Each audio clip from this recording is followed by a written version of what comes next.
Hello, come on in. Come on in, everybody. Grammy's got some things to say. This is going to be about the spiritual download thing.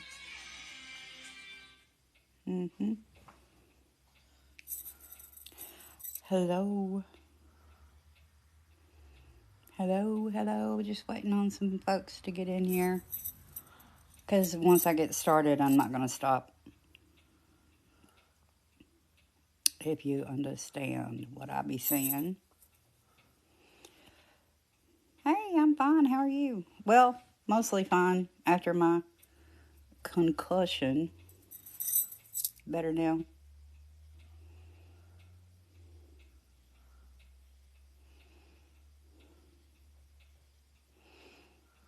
Come on in. This is going to be. I waited till later in the day to do this, and maybe I can get some sleep tonight. And my spiritual stuff will leave me alone.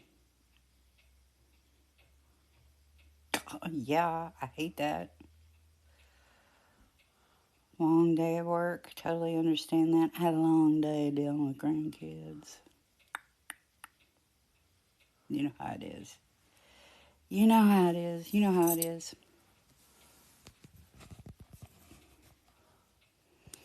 But yeah, this is going to be.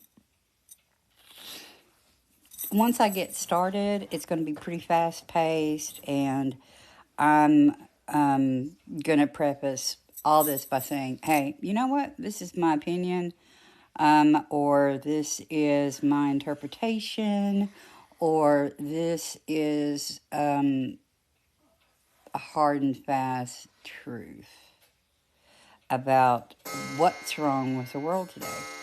And we're going to go through some stuff.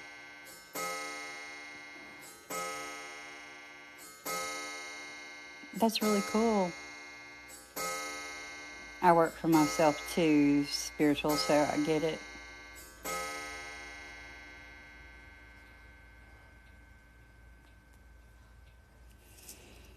Oh, I understand.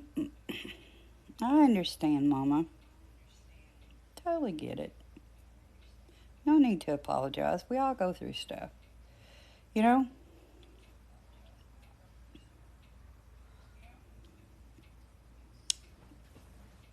I think that sometimes we have to go through a lot of darkness and stuff to grow. Because think about it, you only grow in the dark. Plants don't grow in the daylight, they grow in the dark.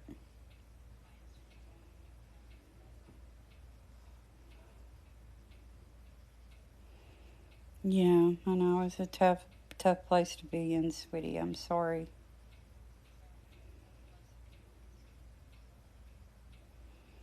A lot going on there.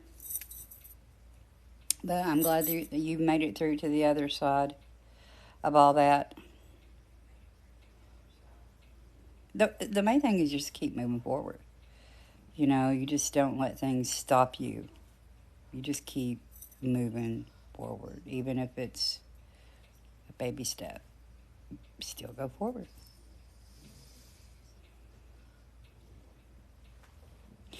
So yeah, okay. I didn't put up a promotion that I was going to do this tonight. So people could be missing out on this.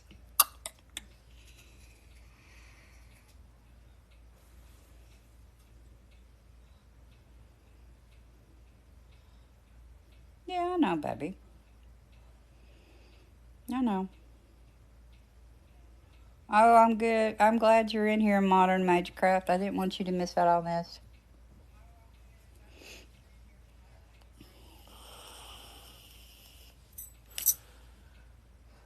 I'm live. I'm live. And I'm actually gonna be teaching and preaching here in just a few minutes. Just waiting on everybody to kind of show up. I'm feeling better. There for a few days though. Woo. Ooh, boy, it was rough. I knocked myself the heck out. So, the preface of this live is discussing and dealing with what's wrong with the world today and how can we fix it. Where did it start? Where was the beginning of the problem? Where did all this happen? And I wanted to share some wisdom and some experience that perhaps people under the age of 40 never experienced. Hey, Derry. Because I know I have, and a lot of us, especially those of us that live below the Mason-Dixon line in the South, have experienced. People in other parts of the world have experienced, and I really have been losing sleep over my ancestors and spirits driving me insane to go through this whole series, this whole story about what the hey-hoo is going on. That's true, honey. Hey, Derry, how's your foot? I understand a pine cone took you out.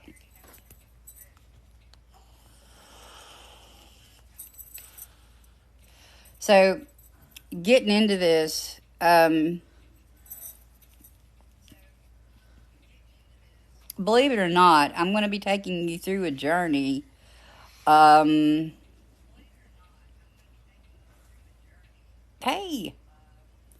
awesome. I am glad you didn't miss it too. We're going to be going through Genesis. And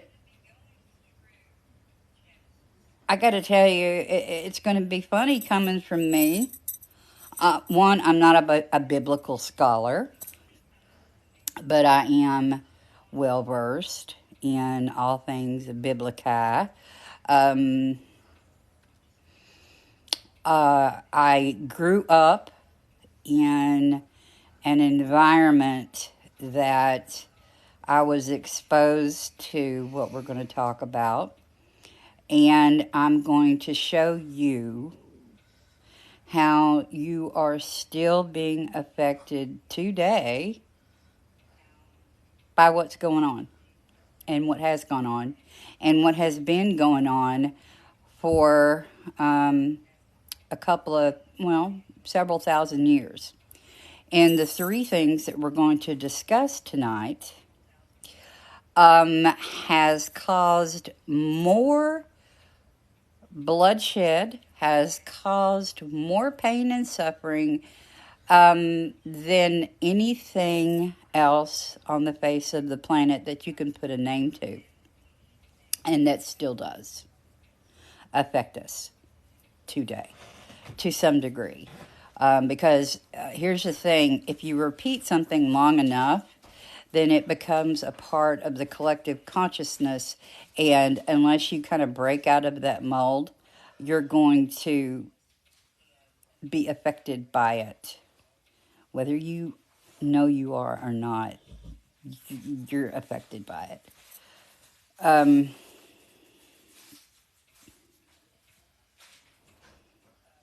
Oh, now listen to me. I am not preaching from the standpoint that I agree with the Bible. I am not talking to you as a proponent or trying to convert anyone. I am here as someone who grew up in the church, but also was being trained to be a magical practitioner. So I kind of have a different spin on this than most folks will. Hey,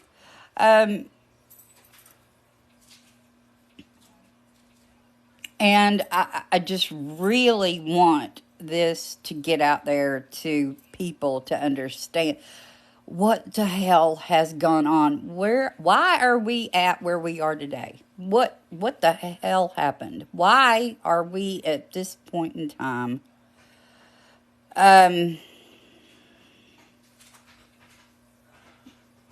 So let's kind of get into this. Now, some of this is my very own hypothesis that was downloaded to me and I had to piece together like a quilt. Some of it is based on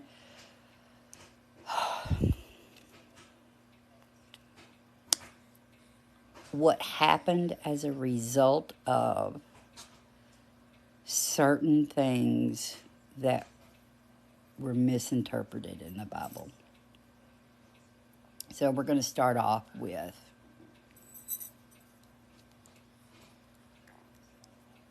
the beginning.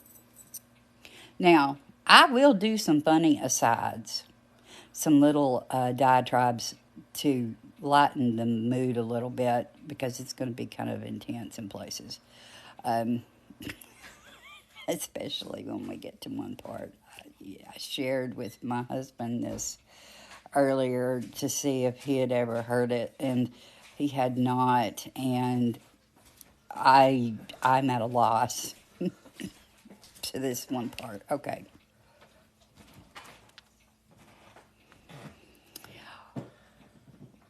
When you deal with the creation of man and woman, there is a verse in the Bible that in Genesis that comes before man and woman were ever created, and it talks about a woman leaving her family to be with her husband.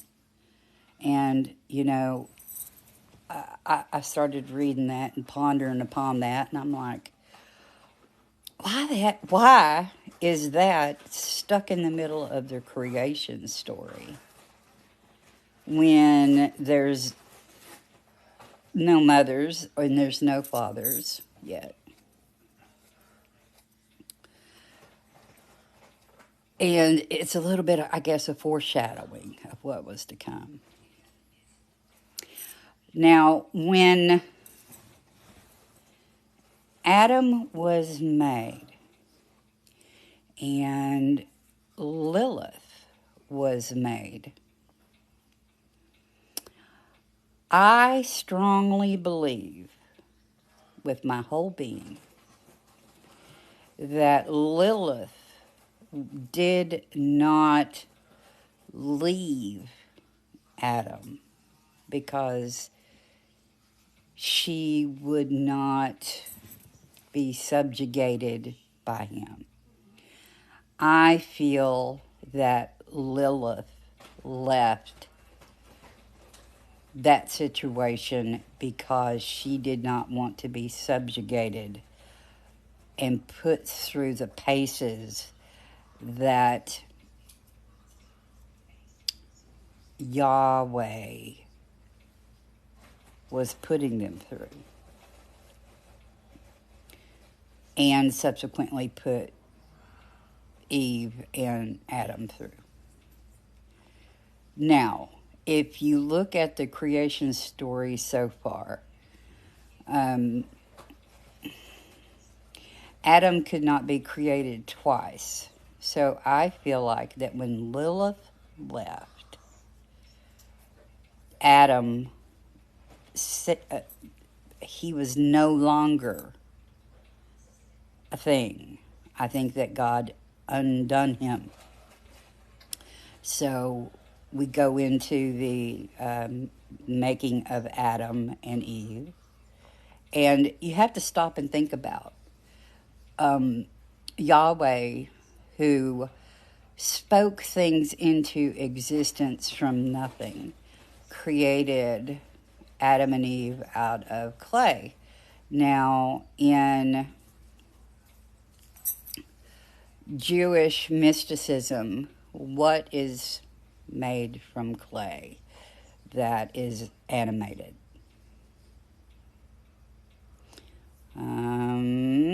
golems.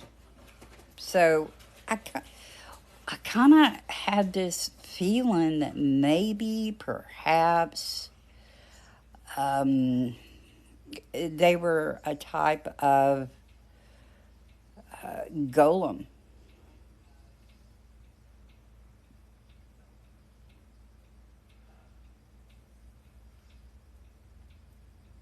If that makes sense to anybody.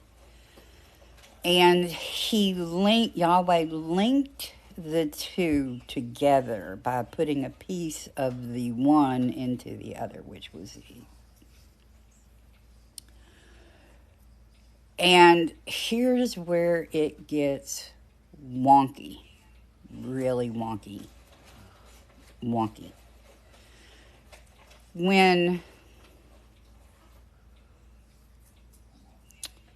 Eve went off and became deceived by the serpent, you have to look at the historical context of what it means to have a serpent in a story. It's usually meaning something of a sexual nature. But in this case, I do not believe so.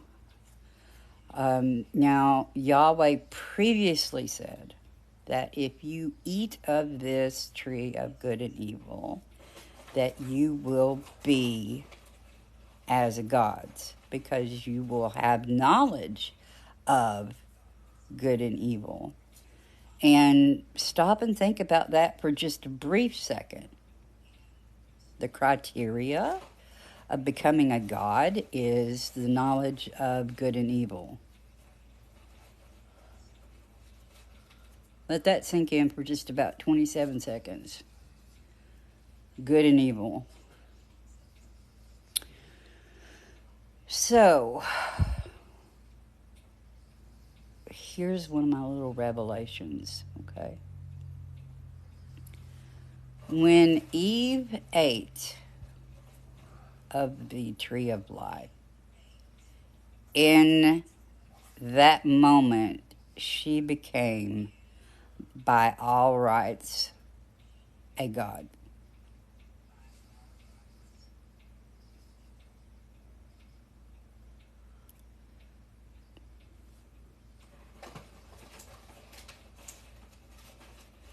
It's possible. It's possible that a new pantheon is forming.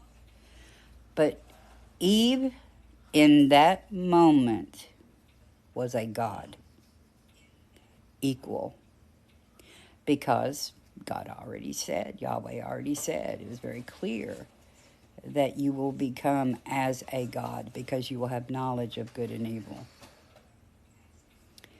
And in her godhoodness, she decided to share that experience, that knowledge with Adam.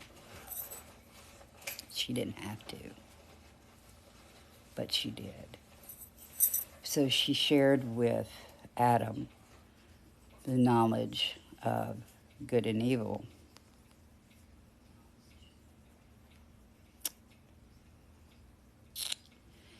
And interestingly enough, when Adam ate of the tree, suddenly shame, guilt showed up. Holy crap, we're naked.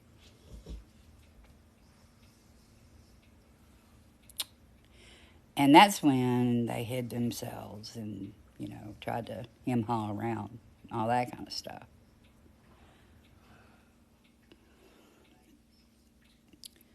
But in the infinite wisdom of the writers of the Bible, women are the progenitors of original sin. And from that moment forward, women became chattel because we had essentially cursed the world.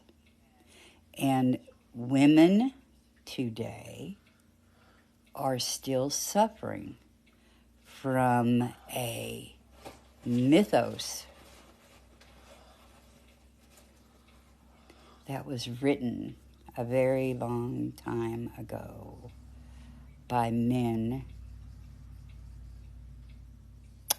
who perhaps didn't really care that much about the rights of women. You got to remember where this all originates from.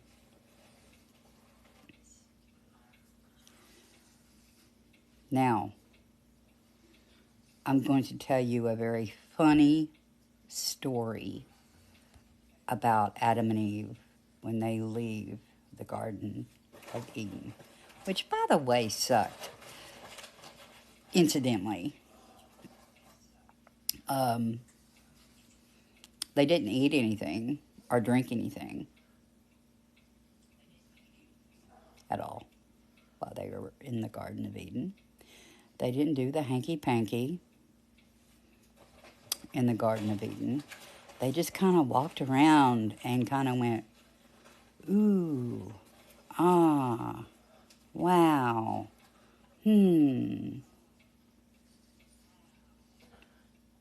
let's call that a tiger. That's it. That's all they did. So when they were cast out of the Garden of Eden, a whole bunch of weird stuff went on. They went months without eating and drinking. Months and months and months without eating and drinking. They would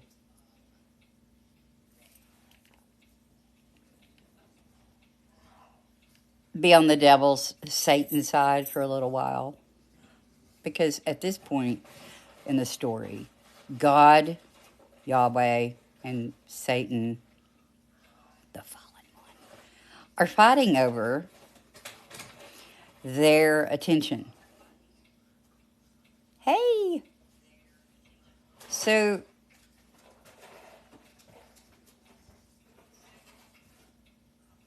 a lot of stuff happened to them. They would be killed. God would resurrect them. They would commit suicide. God would resurrect them. They went through literal, sheer, torturous hell. And at one point, they were standing in a pool of water, like a river, for a month, just praying incessantly, praying incessantly, praying incessantly. And then God said, go build an altar. And you know what they would do? They would take turns killing themselves as the blood sacrifice on that altar. And then God would resurrect them. They do it again. They do it again. Over and over. Over and over. And God, Yahweh, gave them zero zip zilch information on how to live outside of the Garden of Eden. Now, one would think that an omnipotent God would have told his very uneducated, unknowledgeable creations what the hell to do once they got out into the world that he cast them into. He didn't. And after so many months of this nuts, back and forth, the devil trying to get them and God getting them, and then they'd kill themselves and die and all this crazy stuff. And God goes, Now, now listen, y'all. Y'all gonna have to eat something, or you're gonna die. Now think about that. They've done been killed and resurrected 20, 70, 100, 11 million times. And they didn't know what eat was. They had no idea what eat was. Eat what? So Yahweh went over back into Eden, and he brought them out a fig, a piece. And apparently the figs at that time were the size of watermelons. So Adam and Eve commenced to eat the fig. And a little while later, they started praying to God. Oh, God, what is wrong with us? We hurt so badly. Oh, please show mercy on us. We hurt. What is wrong? Something is wrong with us. God had sort of kind of forgotten to tell them about that they were going to poop and they were going to pee. So God had to change their anatomy. And in the book of Jubilees, which is in the Apocrypha, Adam and Eve were so dumbfounded that it says that they knew they had been altered and changed. And then they could go poop and pee. Now, what omnipotent God would give people figs to eat and then not tell them what's going to happen to them or plan what's going to happen to them after they eat it? You see where I'm going with this? It's a little peculiar, just a whole lot of peculiarness. Okay? And I also want to draw attention to something else that I found fascinating. Because going back to the story of Lilith, the whole subjugation thing and the sex thing and all that stuff, there was no sex in the Garden of Eden. As a matter of fact, one of the stories in the Apocrypha is Satan showed up, and it says that his beard was immaculate and pointed, and that some of the fallen that had fell with him took on the guise of beautiful, beautiful women and were doing the hoochie coochie, trying to seduce Adam. And Adam was like, I don't know what to say. It moved, but I don't know what to do with it.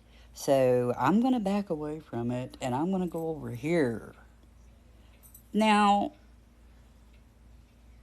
do you see where that's all kind of conflicted? But it does tell you where the devil gets his pointed beard from. But today, to this very day, we as women are held accountable because two dumb lumps of clay who didn't even know how to eat or drink or go poo-poo was confounded and shenanigated by what was God's right-hand man. The odds are always in favor of the house, folks. So here we are today, women, subjugated, treated like chattel. Still places in the world today that are affected, and, women are treated like crap, and men are superior. But just remember this. The next time a man treats you less than, just remember that if he happens to be of a Judeo-Christian Muslim background, his God forgot to put a butthole in us and then made us eat a watermelon-sized fig. And I reckon, ladies, we can just move on with our lives, smile, grin, and nod, and be okay with that. So, that story of women being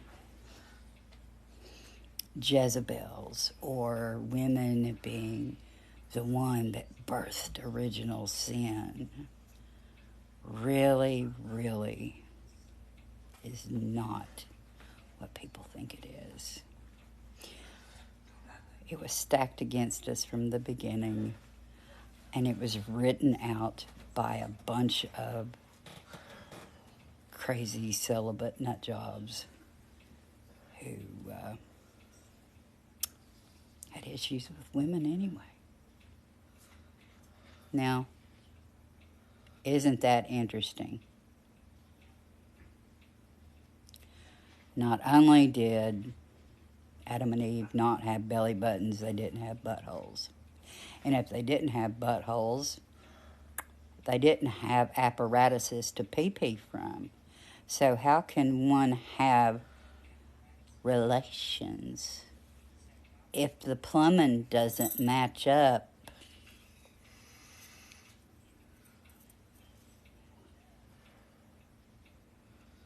Now, I got to tell you, you can go look this up yourself. I'm not making this up. This is something you can literally go and look this up yourself and go, oh. So that sort of negates the story of Lilith and Adam. I think Lilith was like giving the middle finger to Yahweh. Like, oh, no. No, I'm not playing this game. I am not playing this game. But if she's the mother of all demons,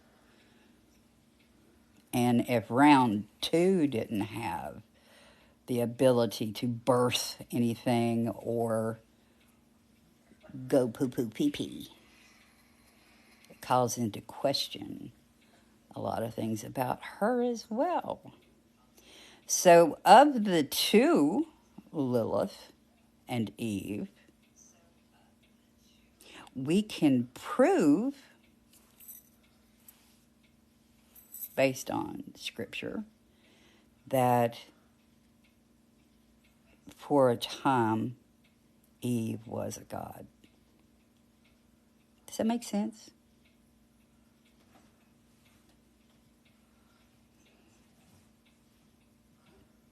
Are we all on the page with this story?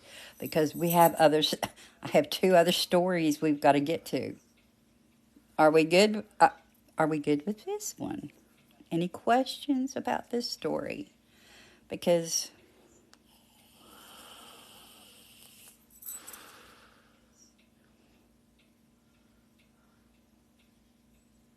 are people surprised, shocked?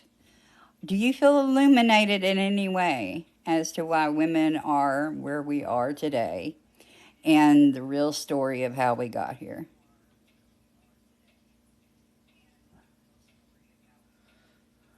To where we are today.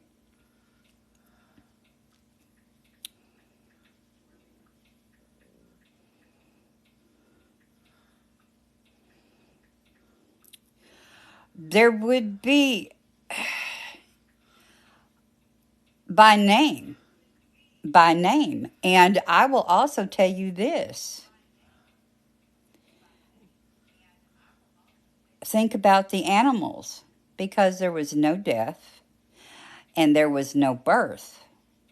So the animals would also have went through a whole lot of changes when they left Eden as well. because you got to remember, everything left.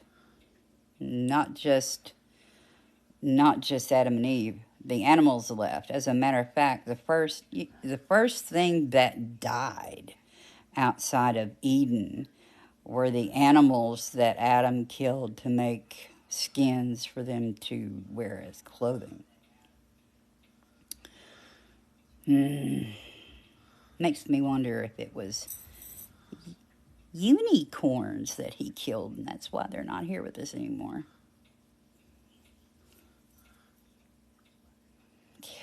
When God gave them the fig to eat, and they had to go poo-poo and pee-pee, they were anatomically changed to be able to poop and pee. So, at that point, all that was changed. And after that, Yahweh told them to do the bon chicka wow wow. Because, yeah.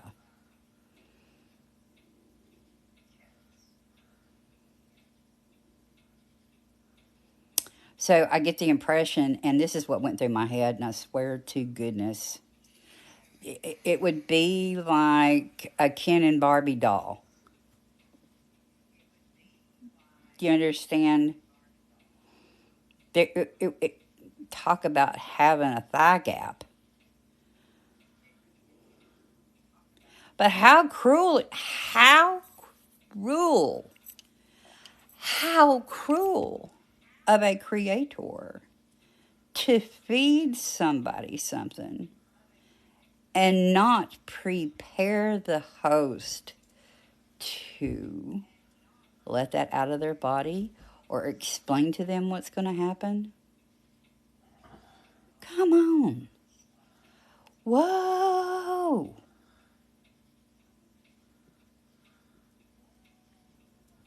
Oh, I have no idea. This is just me talking about why the world is the way it is today. And I'm trying to give you little anecdotal stories that goes along with the nefarious treatment of women based on this story. Because we're going to move on to some other stuff that's going to be even worse. I just wanted to lead off with that because women,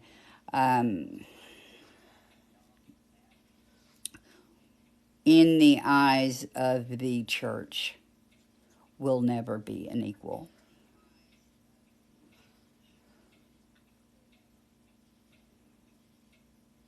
You can't take it all in. You can't take it all in because it's mythology. Unfortunately, all of those other cultures that you're talking about, all those other mythologies, do not affect our daily living the way that the Judeo-Christian Muslim mythology affects us on the daily. If that makes sense to anybody.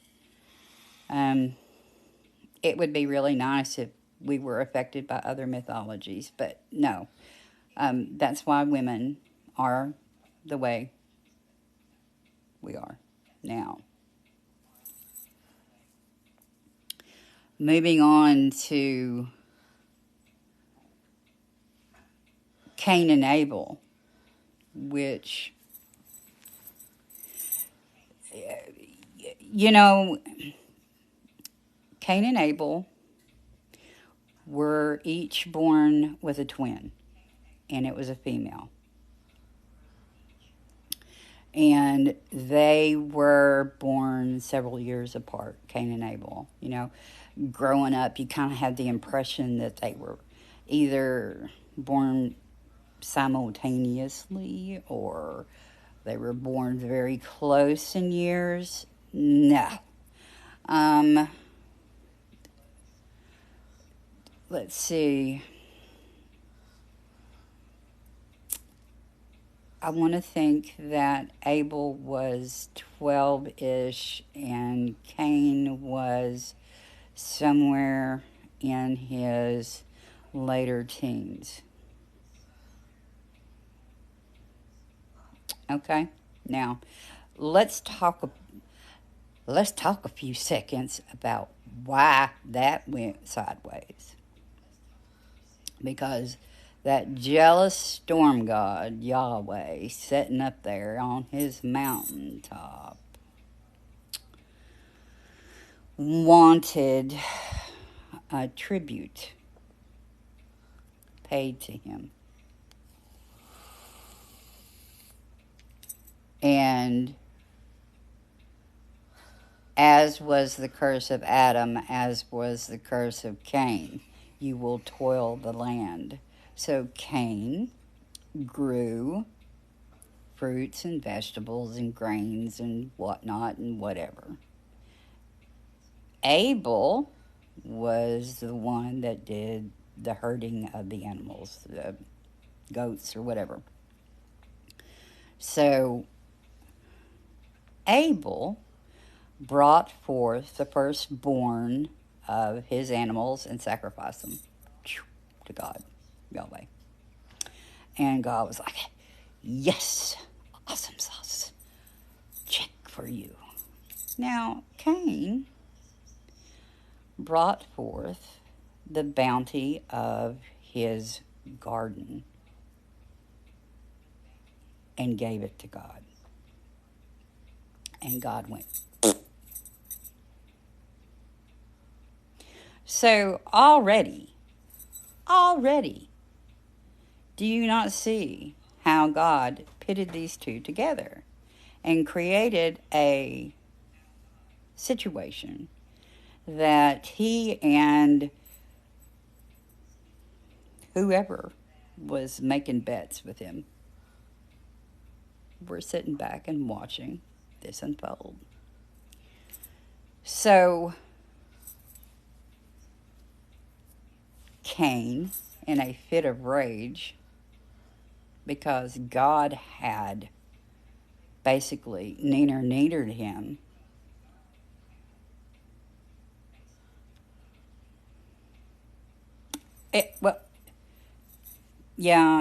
Adam was Cain's father because remember, nobody had a pee-pee. And Eve didn't have a hoo-hoo. You got to think about that. Until after they ate the fig. And then they got pee-pees and hoo-hoos. You can't make this up. Good Lord. So anyway, God curses Cain and supposedly put a mark upon him and cast him out. Gone. And what's ironic is that Abel then took Cain's sister as his wife. Because, let's face it, there was a whole lot of brother-sister going on. Now, it does say that Adam and Eve didn't do the wild thing with their children. That it was the children that did the wild things with each other. Because obviously God went, hey, perhaps we need to birth them with a hoo-hoo and a pee-pee and a digestive system, and from the beginning let that work out all right.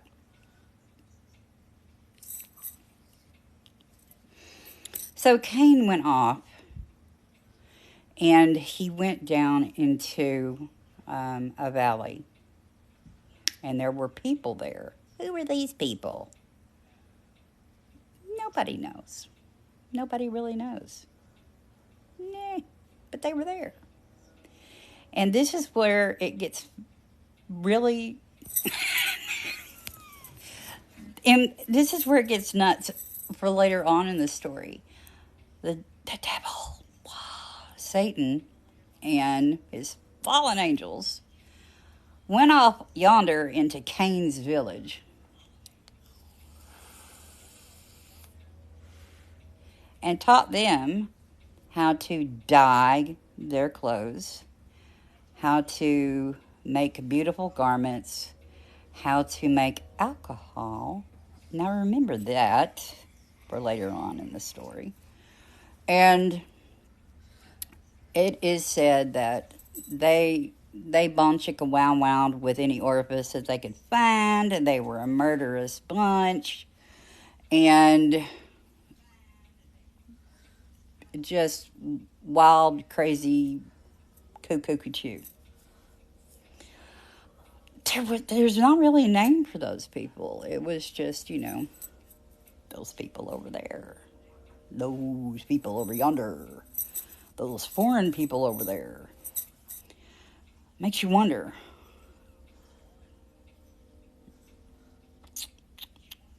Another one of the big holes in the Bible, but anyway.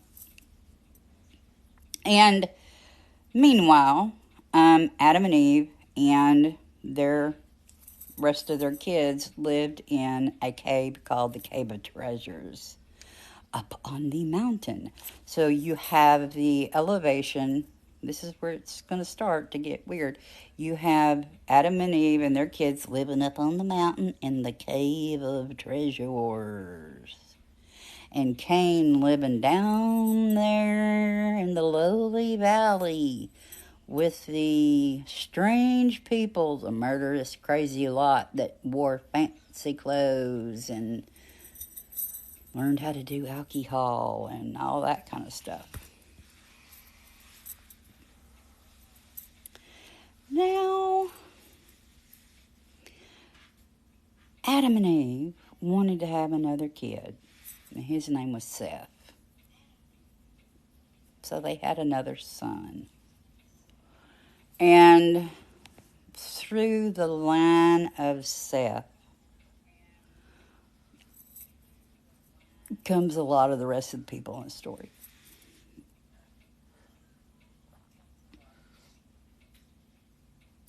Or is it? Yeah. Yeah. There you go. And then Adam died. And they made a big deal about wrapping him up, putting him back there in the cave. But they stayed in that cave. So they lived with, Adam's body in the back there. And God told them to light a candle, have a lamp burning to where it would never go out. And they made a big deal about Adam dying. Big deal. Huge deal. Then, basically, they just said Eve died. That's it. But she's wrapped up back there with him.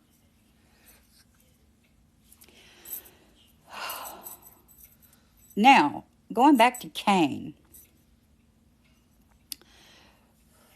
it has been preached. It has been taught. It has been elaborated on ad nauseum from various sects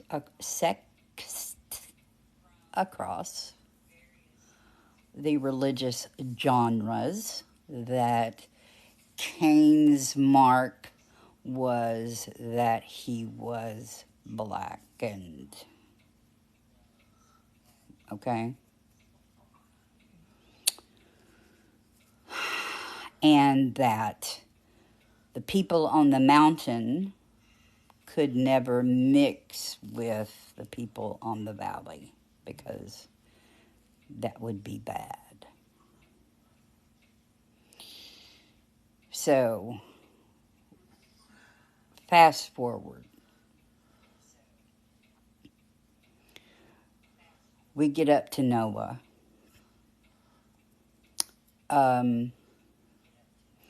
Noah and two other dudes are all that's left in the cave of treasure. Because everybody else went, we're going down there because they've got the good stuff. We're going down there. So everybody started mixing in with Cain. It's the start of it, modern, and we'll get more into it because we are just at the tip of the iceberg here. So God came to Noah and said, listen, I want you to get all these dead bodies out of this here cave. I want you to build an ark because I'm killing everybody. Y'all done messed everything up. We're going to start over. But I want you to keep all these dead bodies because in the stories now, for generations there, they'd go back there and talk to them, and they would answer them. They were dead. So that kind of goes into the whole necromancy thing, speaking to the dead. Well, I don't know about you, but that's exactly what that was, and God told him to do it.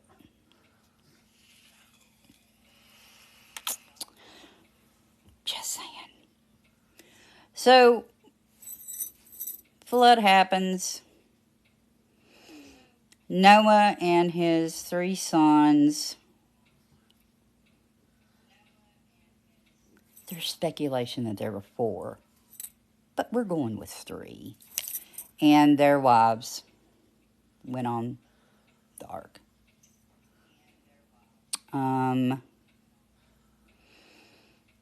Now,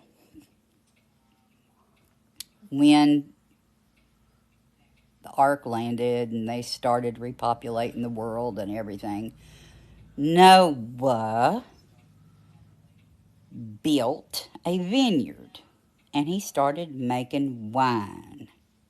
Now let's stop a minute here and go back to, first off, why Noah was chosen. Because he was a good guy. Now remember, the devil had done went down yonder now and had taught Cain's people how to make alcohol. Yet here we are with Noah building a vineyard and making wine. That's another little hitch in the giddy up that just drives me nuts. So we have the sun, the sun, and the sun. Now there's speculation as to which one of those sons Ham was. I find it ironic that, somebody would call somebody something that they were not allowed to eat, but that's just my opinion.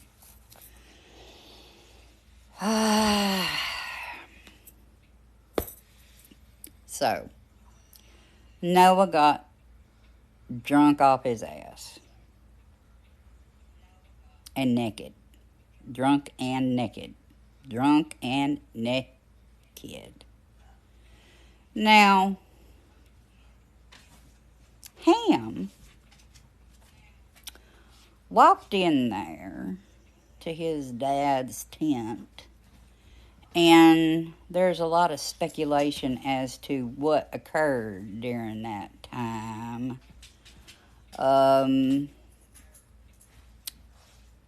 But suffice us to say, Noah never had any other children, even though he wanted to after that incident. It is speculated that he either castrated his father, explored his booty hole, or simply mocked him or a combination thereof. Now, the other two brothers, they entered into the tent backwards. They never saw their father's nakedness and covered him up. Are we all on the same page so far? Now, prior to getting on the ark, God blessed and sanctified, put protections on top of Noah and his 3 sons, that nothing would happen to them. You're blessed by God. Tink, tink, tink. So when Noah sobered up, Noah knew that his son Ham had messed up really bad. Bad. And he knew that he could not curse Ham because God had blessed him. So what Noah did, not God, Noah cursed Ham's firstborn child and the line from that child on to be servants, to serve, and that their hair would not grow below their ear.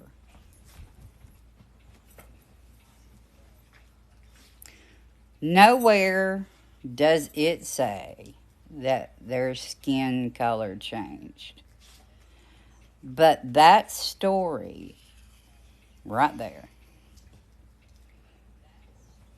led to some stuff. Because it is believed by many that Ham's descendants married into Cain's descendants because one of Noah's daughter-in-laws had come from the line of Cain. So that mark of Cain combined with the curse of Ham created in folks' mind the black race. And if you do not think that that few little sentences in the Bible has not caused more bloodshed than any other thing since the dawn of time, you are mistaken. And I'm going to explain further into this.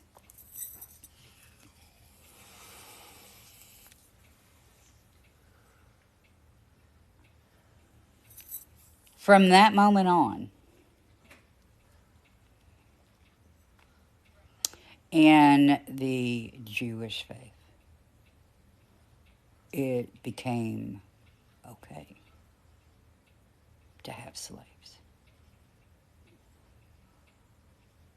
Further down the line, it became okay for the Muslims to have slaves. As a matter of fact, as a result of that story, it created the sub-Saharan slave trade.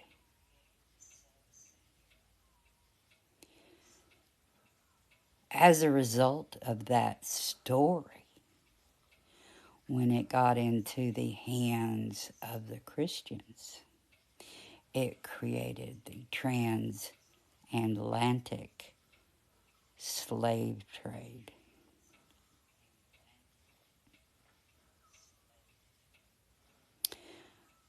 Now,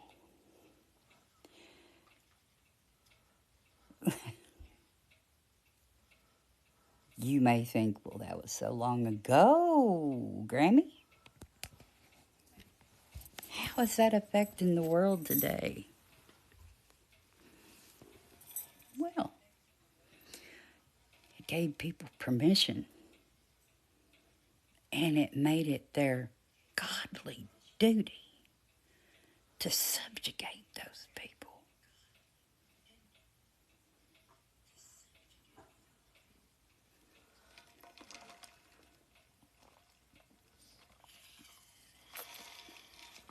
It was put into canon.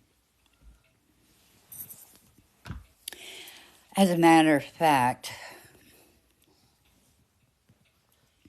the very first transatlantic slave ship was called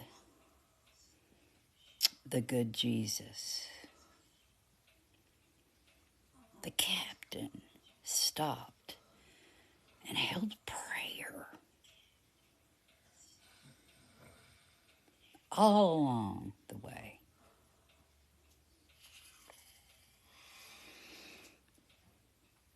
Now, fast forward a little bit.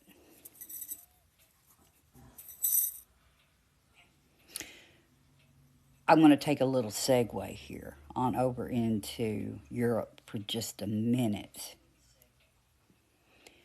When the Catholic Church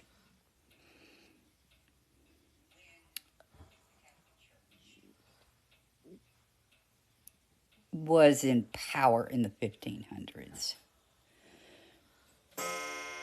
they used this as an excuse for serfdom. Now, these were white. Royalty was from the firstborn of Noah. They were your royals. The secondborn of Noah would have been your freemen.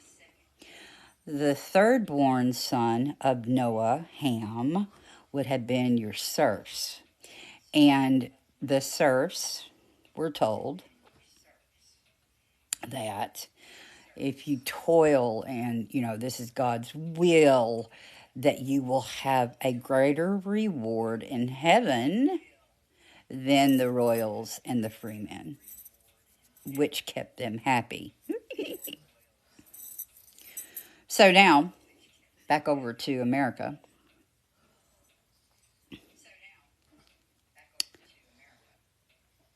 The Catholic Church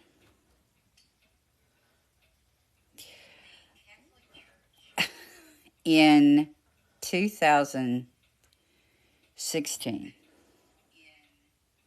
188 years after the event that I'm fixing to tell you about, apologize for something. Georgetown University was fixing to go under. It was a Jesuit college. And they sold 282 slaves to save Georgetown University.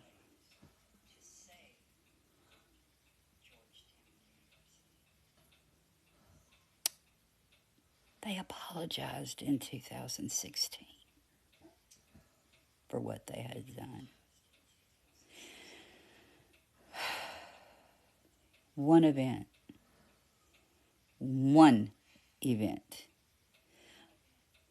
Not the fact that they had set into motion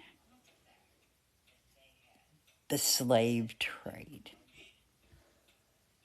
along with the Muslims and others.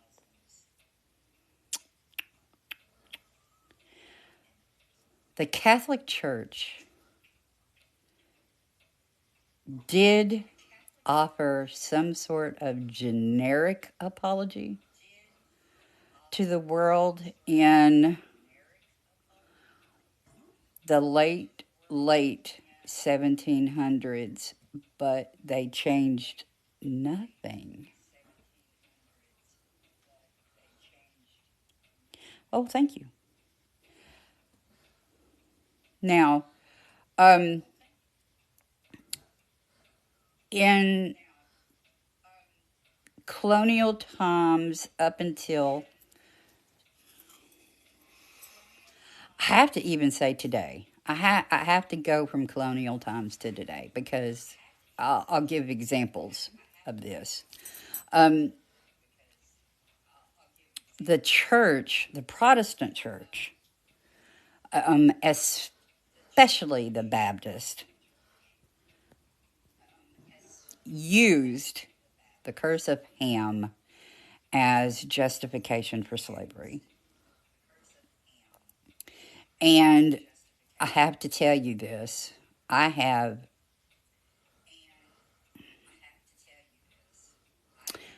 I was 6 years old.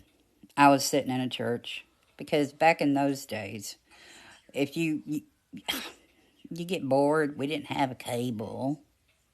You'd go to revivals. You'd hear about a revival, and you'd go over there and go to this church or that church to go to a revival. Anyway, we were at a revival. And we're sitting up fairly close. Now, granted, I'm about 6 years old. Now, I have already started my magical training, so I had already expanded my mind in ways that the average 6 year old would be at. I read at a college level by the time I was 9. So, this preacher is preaching on the curse of Ham and how that segregation and separating the races was the right thing to do, and it was God's will, and bloody hooty hotty hooty hoo. And I'm sitting there and I'm getting so, I'm fired up at this point in my little 6 year old self. And I remember the altar call. What can wash away my sin? Nothing but the blood of Jesus. What can make me white as snow? Nothing but the blood of Jesus. So I said, oh, I get it. So you're telling me if a black person gets saved, then they turn white, right? Because you just said that, you turn white as snow by the blood of Jesus. My mama whooped my ass on the front porch of that church all the way to the car, I have to tell you. Whew. Not because of what I said, it's because I made the preacher look like an idiot. And, they're all staring at them.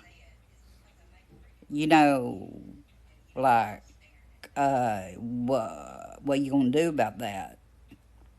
It was a different world back then. Anywho, I have heard this preached on. I have sat in church and heard it preached on about the curse of Ham, and that's the origin of where people of color come from. And it is still preached on today. Now, as late as 2018, the Southern Baptist Conference has put into motion to not bring up certain things when it comes to this. 2018, y'all. 2018. Now, also, Mormons, up until 1975, as far as verbally being said, it wasn't until the late 80s that the Mormon church would let anybody of color into the Church of Mormonism at all. At all. And as a matter of fact, in their church's bylaws, under the fourth president from Brigham Young, it literally states that if you marry into a situation with a person of color and you have children, that everybody should have their heads cut off.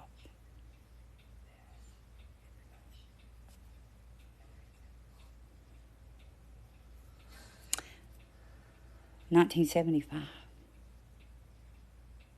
Y'all, 1975. Now, in 1994,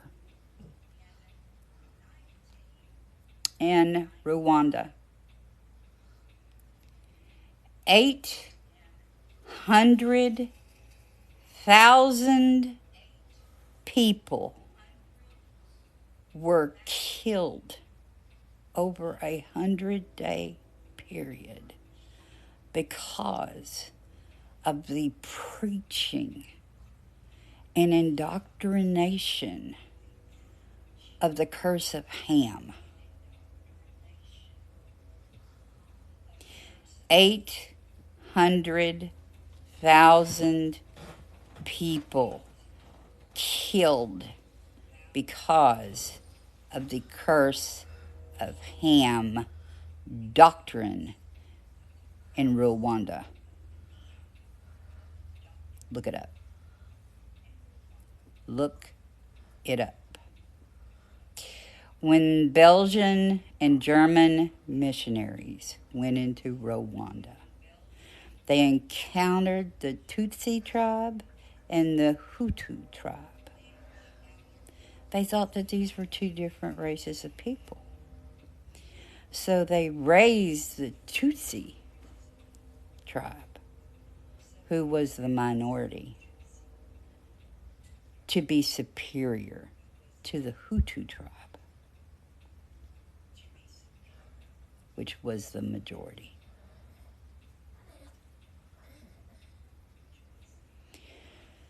And over time, tensions mounted and mounted and then exploded in a 100-day bloodbath where 800,000 people were murdered, hacked to death because of a lie.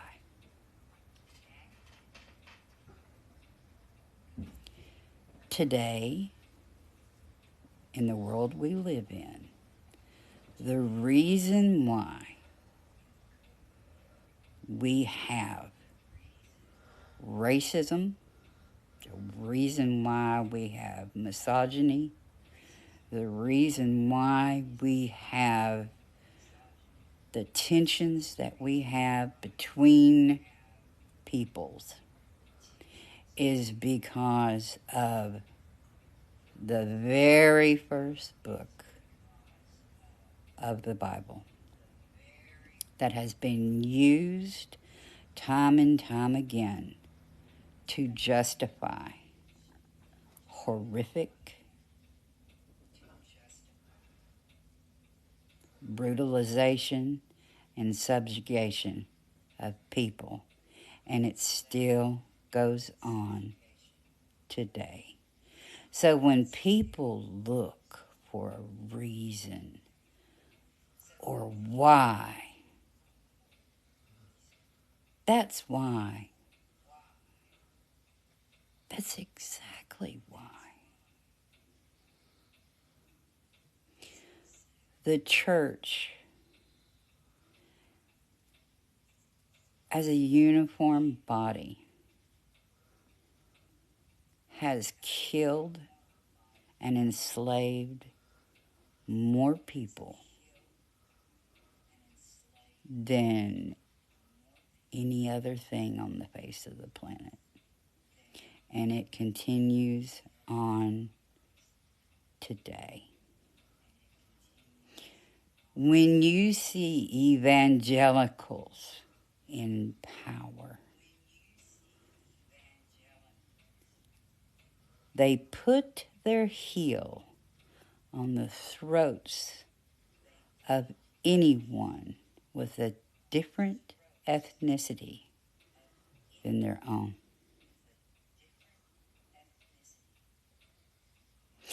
The Constitution of the United States that was written by these learned men did not include freedom for women.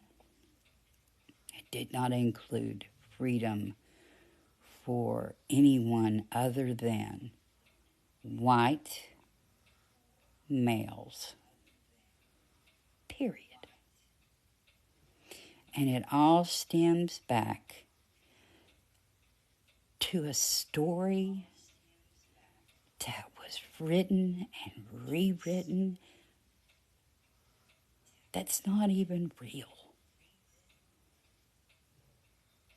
So again, if you want to know why the world that we live in is why it is the way it is, turn your head and look to the church.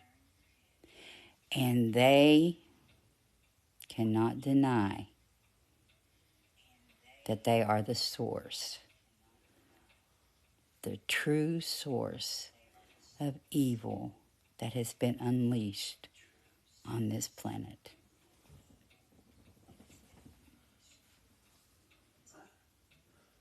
Any questions? Any thoughts, comments, questions? Because that's some heavy stuff. And now you know why I've been fighting doing this, because it's really, really rough stuff. And this is something that you guys can look up yourself. Don't just take my word for it. Doggone it. Go look. It's there. And you'll find more than just that. It will become overwhelming. It will become enraging. It will become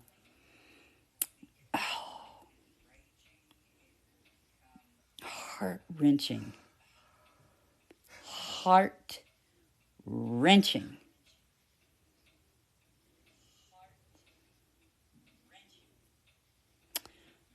So that, my friends, is why I walk very little into the world of that.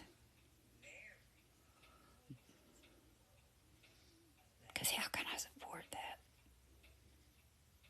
And we didn't even get into the crusades or, the forced conversion or die stuff. I'm just talking about the subjugation of women and anyone of color. I'm not even going into that history. That's something totally different.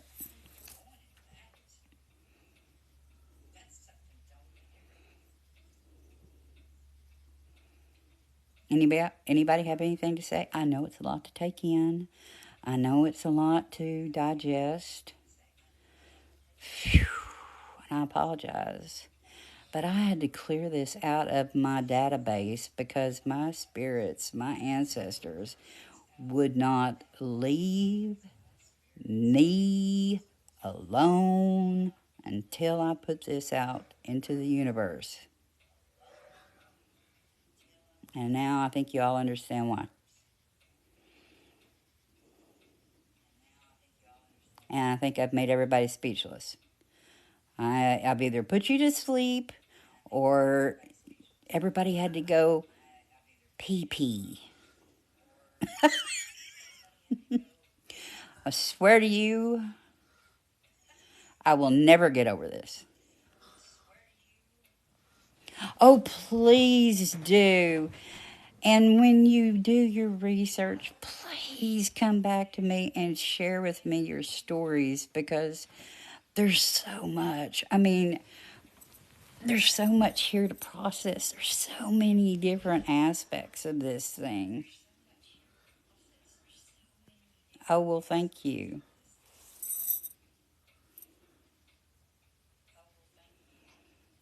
Oh my God, it's so much. It's so much to process. It's scary. It's scary. And it's like going down a rabbit hole. And you have to use critical thinking. You cannot go into this biased. You have to go into this completely open minded and without a leaning one way or the other.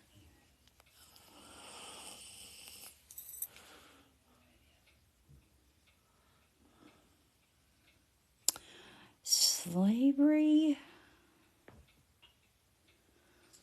predates the Bible. It does. Because I believe that there's something in us that makes us want to conquer something. But for thousands of years, that book and the people in charge of teaching you that book have put it into your mind and out into the collective consciousness that it's okay to behave this way because it's sanctioned by God. And that's where I've got a big issue.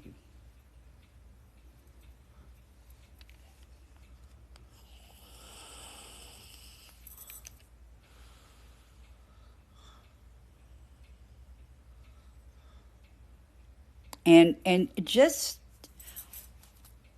as a thought, what do you bet God gave Adam a butthole first that Eve suffered? I bet you all the tea in the world that when they were suffering because they had no way to process that food, that God gave Adam a pooper shooter and a nozzle before he did anything for Eve.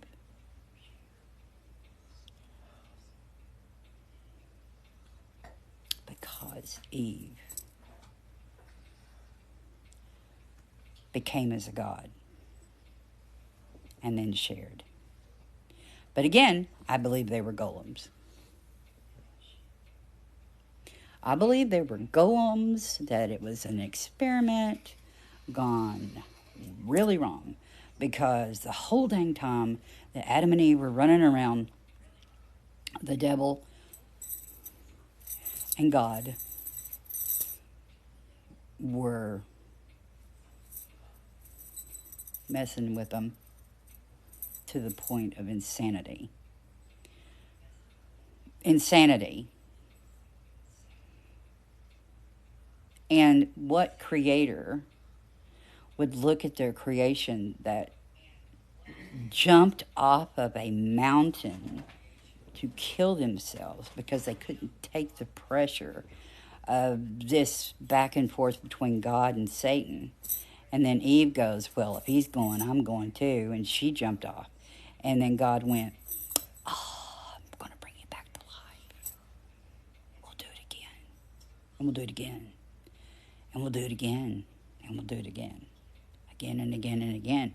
And then, for fun, I'm going to have you commit ritual suicide on an altar. And bring you back again and again and again and again.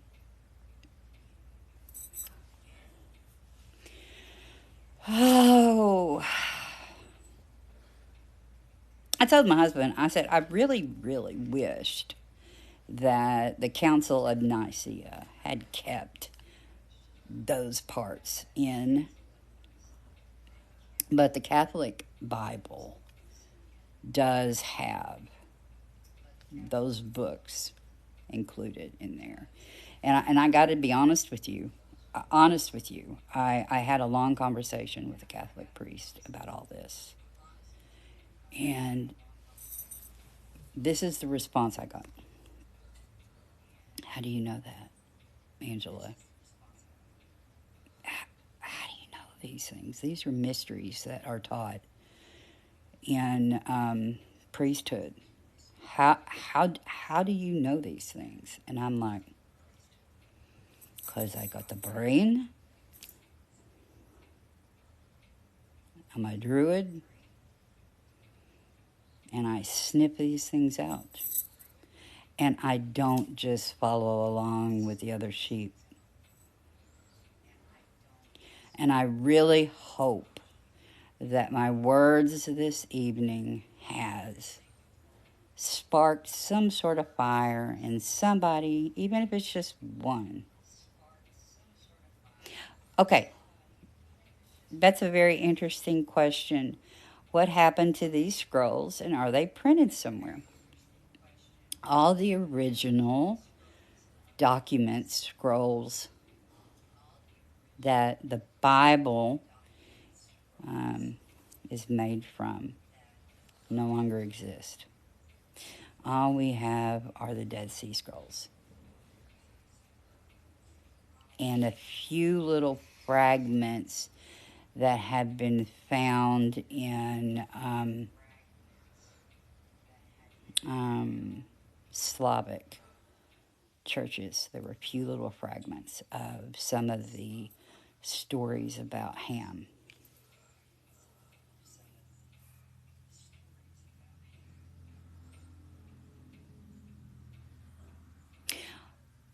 But I believe they're in the Vatican vault,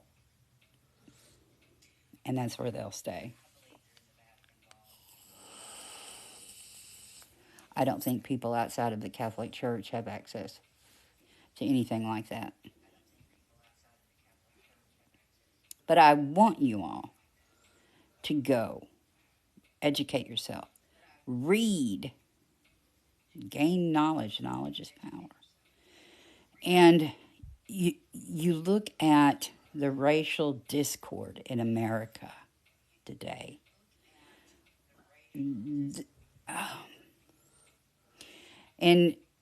you've got other Aboriginal creators calling us colonizers and all that kind of stuff. And, we have to, we got to own it, man. We got to own it. There were certain, like the Quakers and some very fragmented Christian groups that saw through that BS and absolutely helped with setting up like the Underground Railroad and all that kind of stuff to try to end slavery.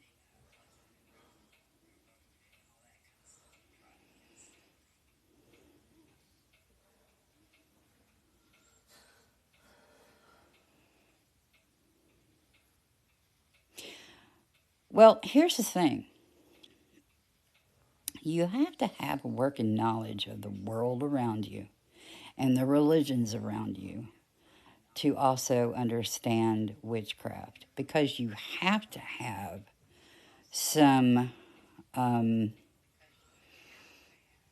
deprogramming that happens when you come into witchcraft or any kind of the craft. You can't bring this with you into the craft. So your first several years, to be honest with you, is unplugging from that Christian dogma.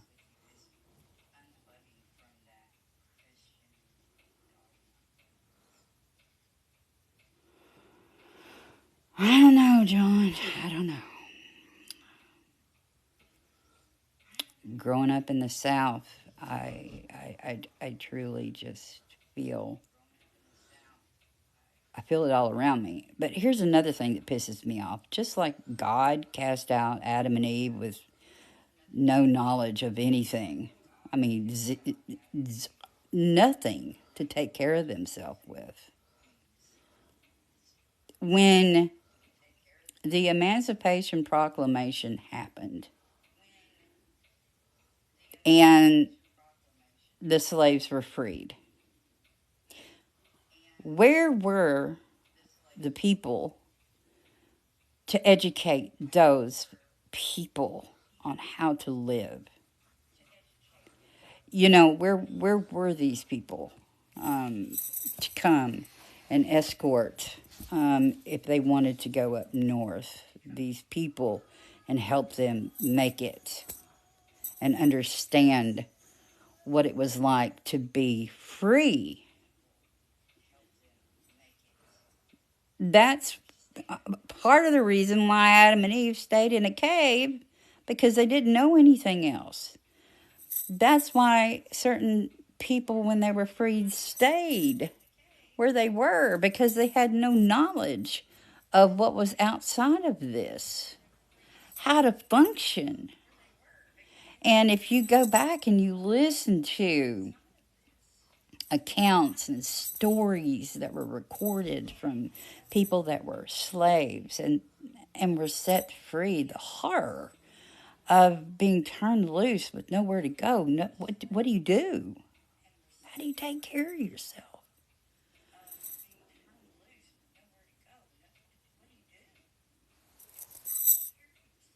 What, did I miss a question? Mm-hmm.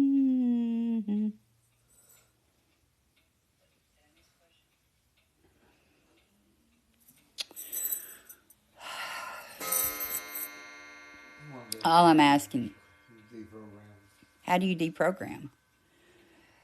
You have to understand the origins of what you're reading.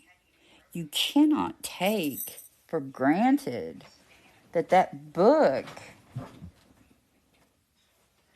is an ordained writing of God. You have to literally go into and study it as you would any work of literature with no preconceived notion whatsoever.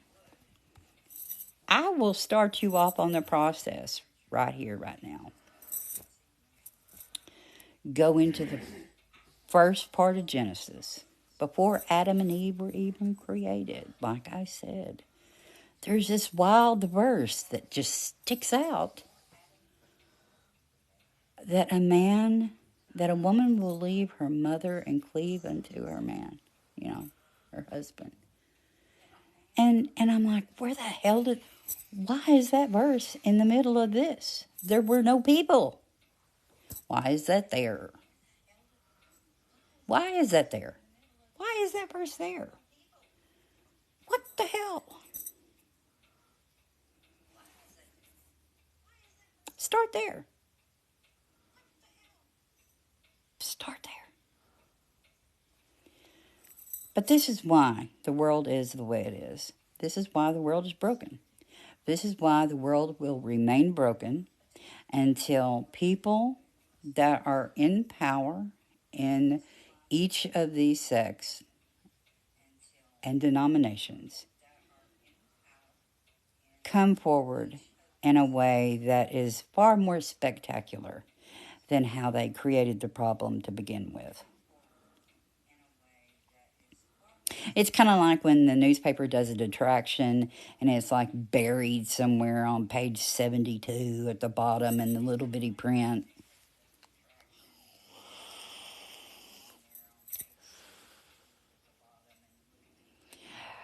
It's just, it can be used as a spell book, but it can be used as a spell book for several reasons. One, Psalms is pretty much mystical charms. But there's been so much energy put into that book that book has become almost like a egregore, a thought form that feeds upon itself. you know.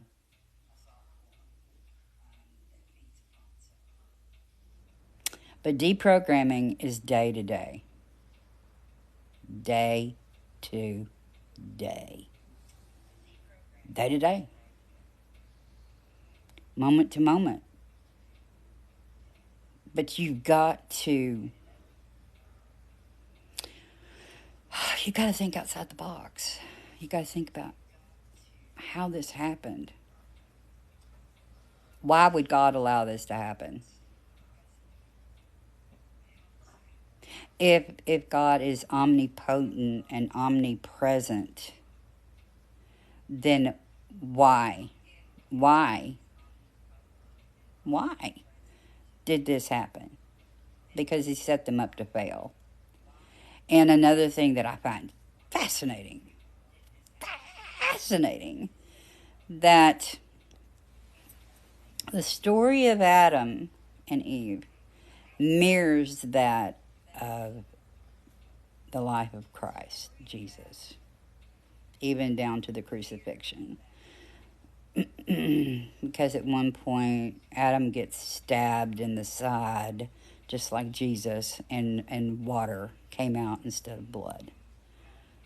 Because remember the whole mythos there that Jesus would never, there'd be no bloodshed.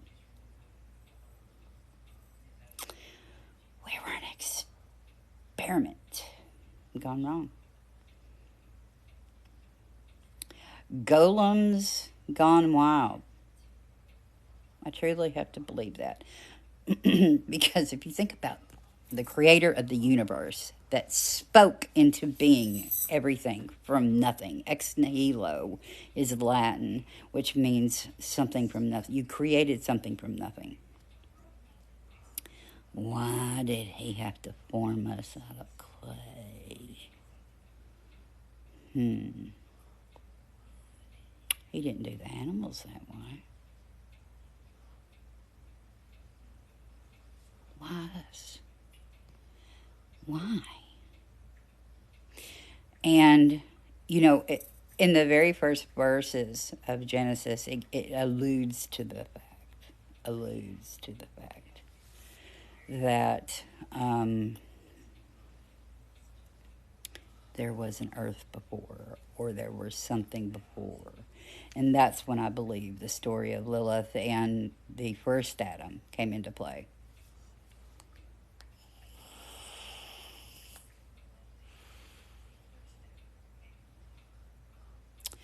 I believe that we are all a part of something bigger than ourselves.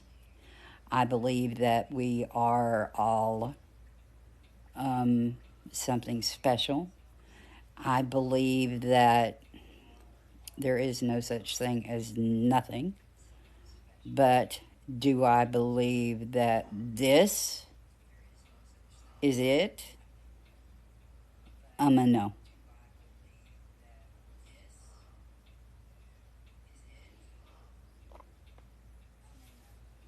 Sorry. It's not, no. Mm-mm. No.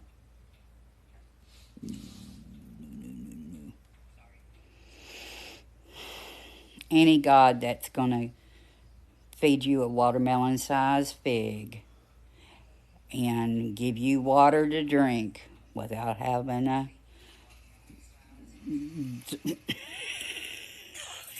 process it. Come on now. You can't make this up. I want you all to go look it up. Can you imagine?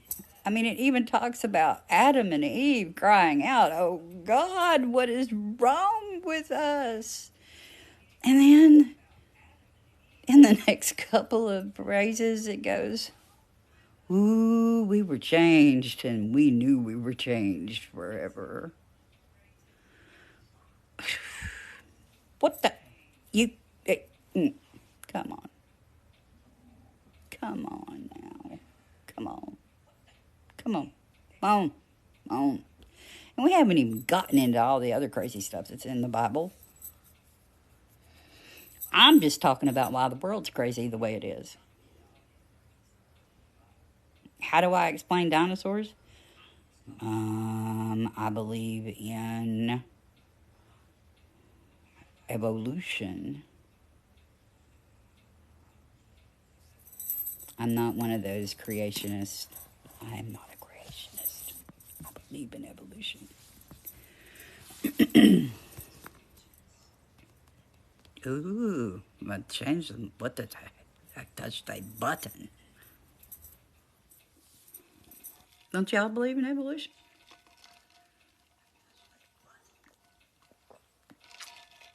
Look at the world around you. We're de-evolving as we speak. Here is Grammy's conspiracy theory. I believe that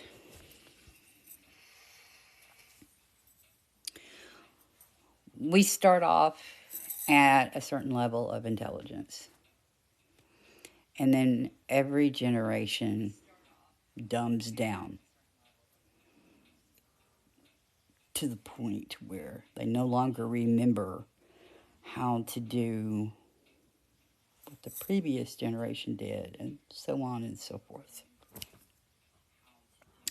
And then you go through like a dark ages scenario, even perhaps all the way back to primitive, and then it starts over again. Because there's too many things in this world that are unexplained, that are hundreds of thousands of years old, that you couldn't make today. And if you look at the generation today, if all electronics were turned off, we had to grow our own food, we had to butcher our own meat, we had to do all of this ourselves to survive. They wouldn't know. They wouldn't know. They wouldn't have a clue.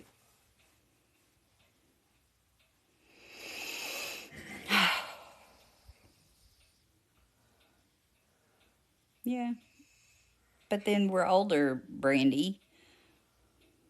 We got the sense to go out there and poke a hole in the ground, put a seed in it, when these generations are eating Tide Pods.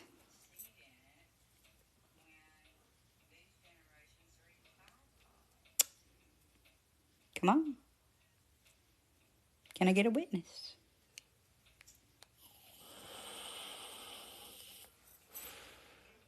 So that's going back into, somebody was talking about the Anunnaki, the Sumerians, the Babylonians, um, all the races that we don't even know their names that created all of this.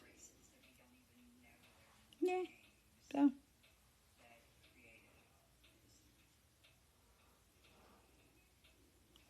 that's my personal hypothesis on what is currently happening. Plus, interestingly enough,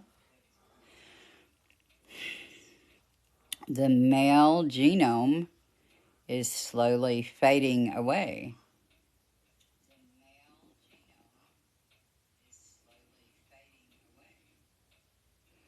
It's almost like the planet's going, okay, if you have a wee wee, we're tired of dealing with your crap. The societies that were matriarchal were okay. We could dig that because they were all about this and all about that. But, you know, the male dominated societies were. So, I think that Mother Earth has a sense of. Look it up, modern magecraft. Look it up. There's more females being born than males. Mm-hmm. Mm-hmm. And scientific data is showing that the male genome is slowly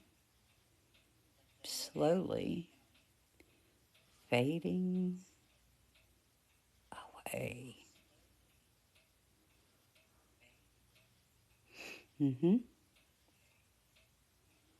So, going back to the topic of slavery and the church basically starting slavery, condoning slavery, perpetuating slavery, keeping women as subjugated beings as well.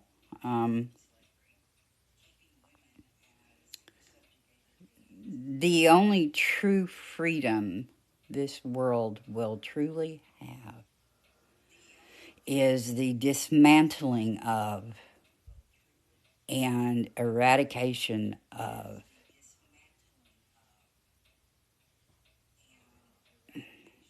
organized religion from the ground up. It's going to have to be burned to the ground.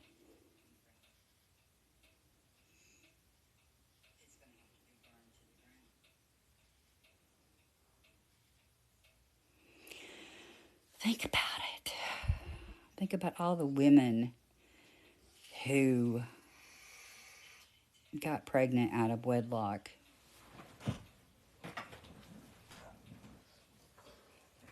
and the church stole their children. Or the forced movement of children from other races into basically concentration camps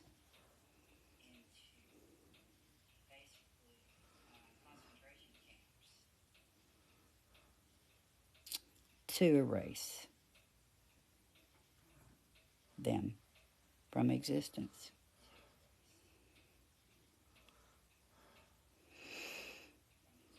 The only way that this country, we supposedly came here for religious freedom, but the only way that we could have justified what we did to this country was if we felt like that we were fighting a holy battle, that we're doing God's work. Because we saw anything other than a white male as insignificant.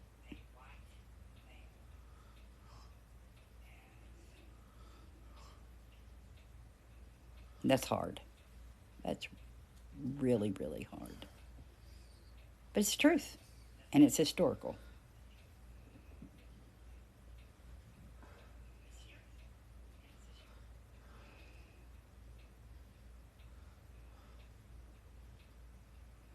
Oh, I totally agree. Totally agree. Speaking of, I was a nurse for a very long time, and I worked in geropsych. And one of the saddest things that I ever had to deal with was women who had dementia from syphilis that was given to them when their husbands came home from war. And they never knew they had it. Because women don't have symptoms necessarily the same way men do with syphilis.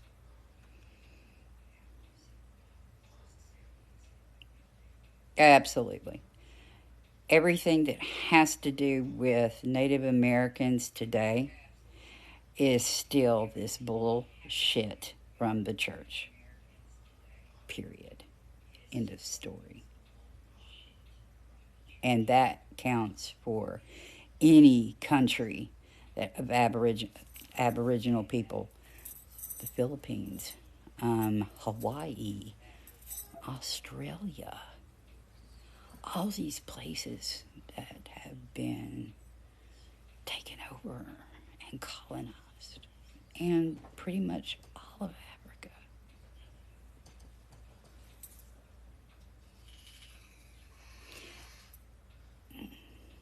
we hate life so much that we would destroy a people and our own drinking water just to prove that we're superior. Hey, it makes me sick. So now y'all know why Grammy has been fighting, telling this. And I've tried to be calm, cool, and collected about it and at least make things entertaining, telling a horrible tale. The story of the world from the time Rome took over, from the time that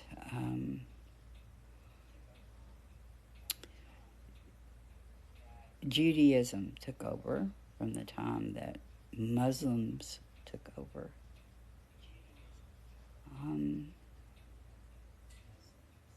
And if you look today up at the countries that still have slaves, that have very active slave trade going on, you will discover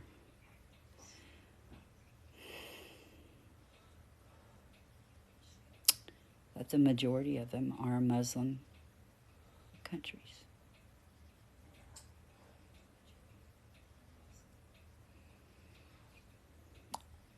All because of some mistranslated BS.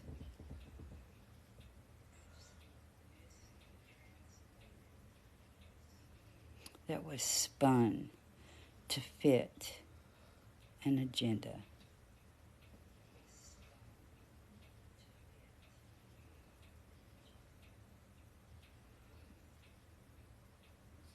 There is no righteousness.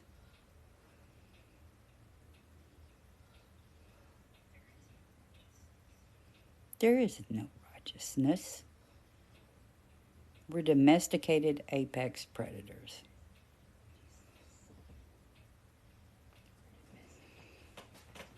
And unless you expand your mind and really connect with your higher selves and discover that the only thing driving the bus is you, none of this is going to change.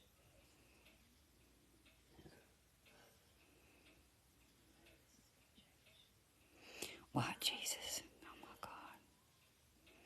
Yes, Brandy, absolutely. Absolutely. Speaking of white Jesus, this is another thing that drives me crazy.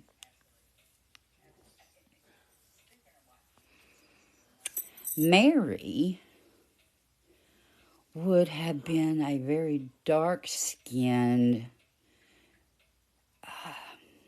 woman with piercings and henna, and she would have been very ethnic looking. Why is it that all the stories of the sightings of the Virgin Mary are of some white chick?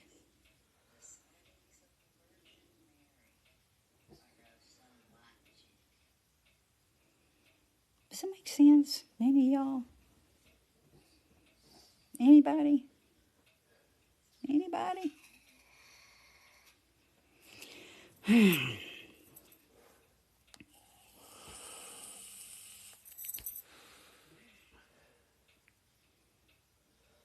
I know. I know.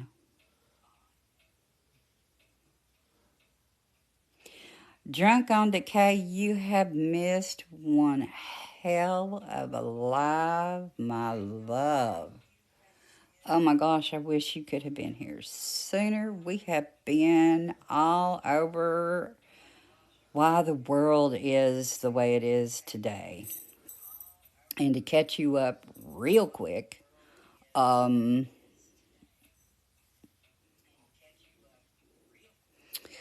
how the curse of Cain and the curse of Ham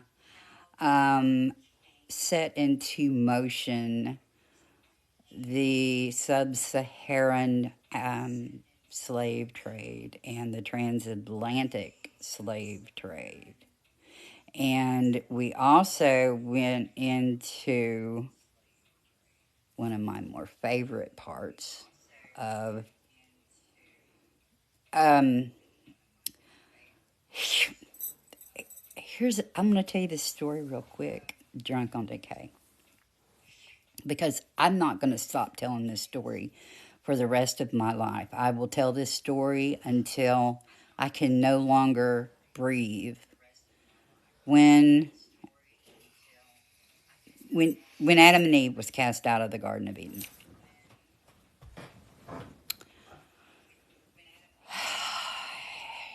and they went into the cave of treasures to live. And then they went through all their traumatic situations for months. Now, I won't go into all that again. But God was like, y'all need to eat something. Y'all need to eat or you're going to die. So God went over yonder into Eden, and he brought him out a fig, a piece, and apparently figs were the size of watermelons back then. And he had him eat them. And not too long after that, Adam and Eve cried out, "Oh God, have mercy. What is wrong with us? Something is wrong. There's got a problem." God didn't give them any way to poop or pee, and he had to change their bodies. And the scripture goes on to say, and Adam and Eve knew that they had been changed forever.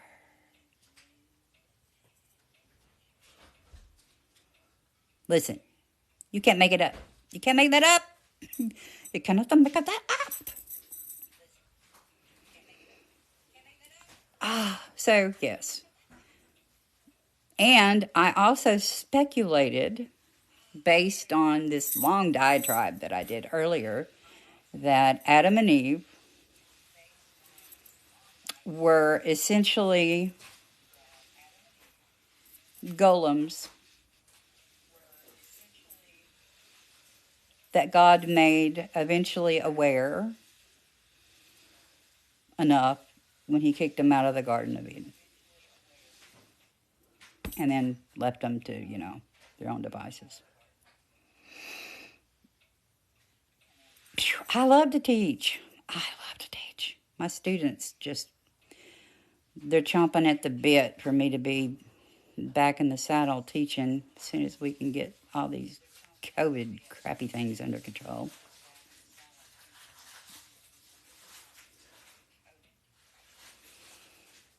So.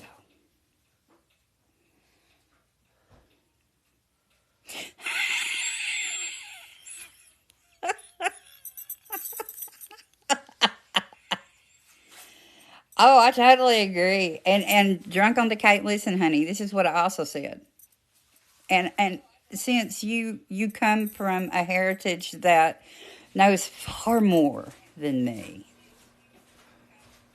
about golems and such things, that I truly feel like that Lilith, because of the stories that I've read, Adam was about as sexual as a stick. I mean, plus they had no business. They had no junk. Think Barbie doll and Ken doll, okay? There was no business there to be there'd be. So I believe Lilith did not want to be subjugated by Yahweh God to this shenanigans that was going on back and forth between um, the fallen one and Yahweh. So I think she went, peace, I'm out. So that Adam was destroyed. And so second Adam was created. And then tied to the other golem, Eve, by a piece of himself. Does that make sense? Drunk on decay?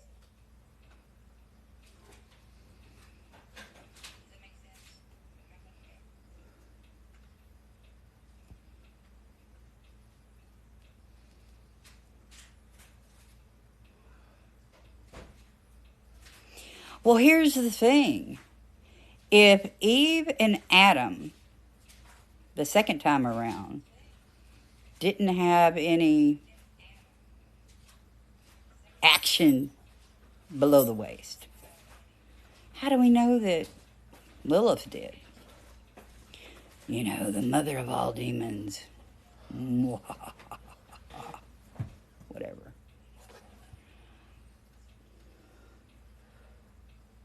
Yes, Yahweh had a consort, Azeroth.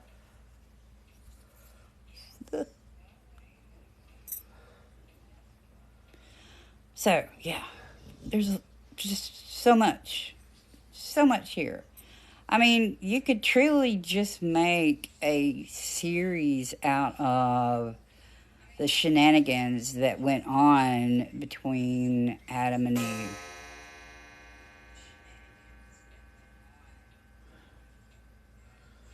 It's it.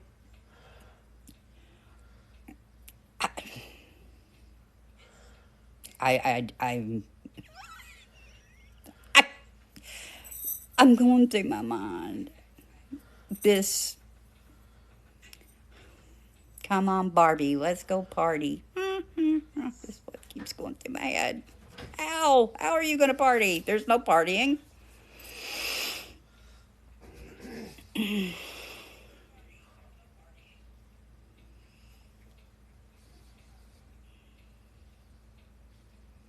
I mean, come on. I mean, the fact that they would die and they would be brought back to life to be tortured more drives me insane.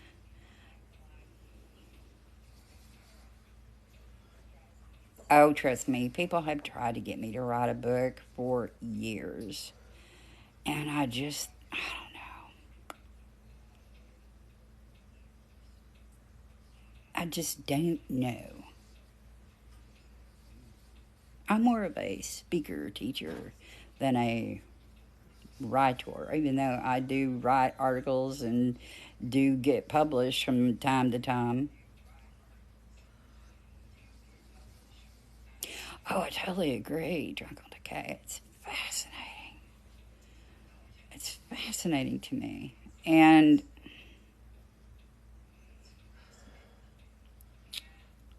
I mean, the rabbit holes that you can go down to is just, whoa. When my ancestors got a hold of me to do this story time and this teaching, I fought it and I fought it and I fought it so hard. I didn't want to do it. And then when I started studying things from a different perspective, things that I had seen over and over and over again for years suddenly stood out in new ways. And I was like, oh my goodness, how did that get missed?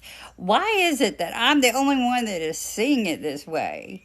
How is this possible?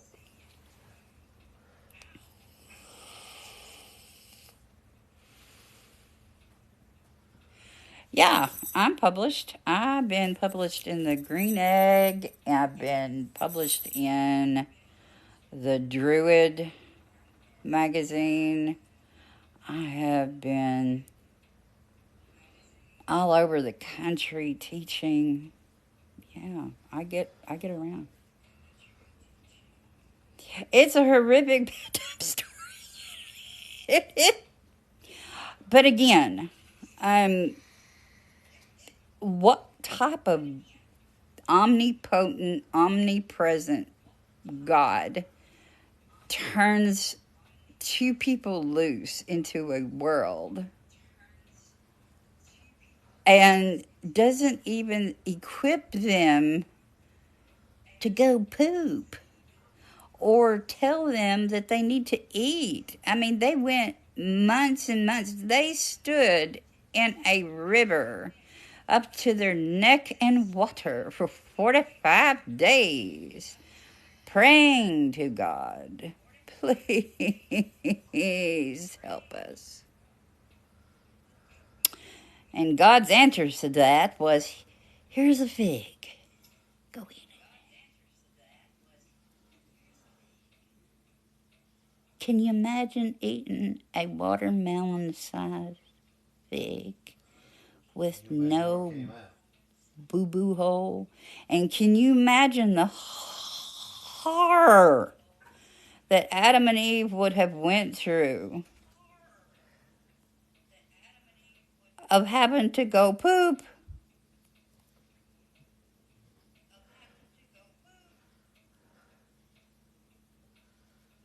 If that doesn't help some of you all deprogram, I don't know what can.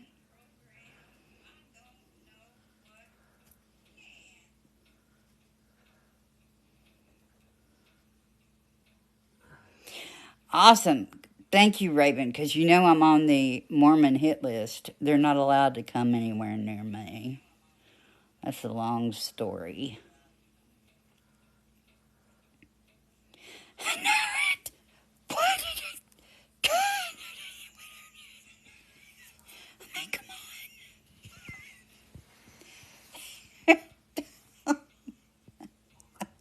I don't understand. I think it was a work in progress. I think it was an oversight, and God went, "Oh, I knew I forgot something. A butthole. That's it."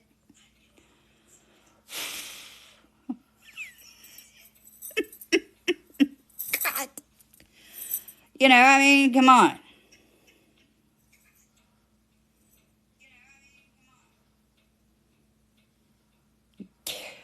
Yeah, I know.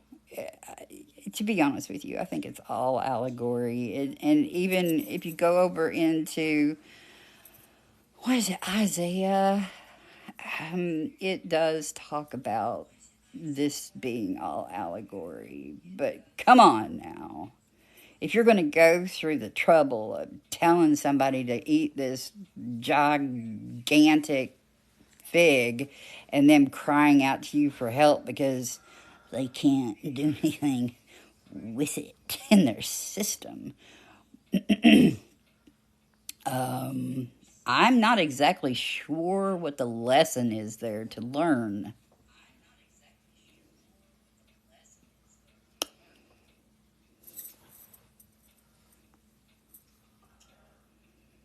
Yeah, like I said, if I go to Utah, things will link up. The LDS community will be, she's in the state.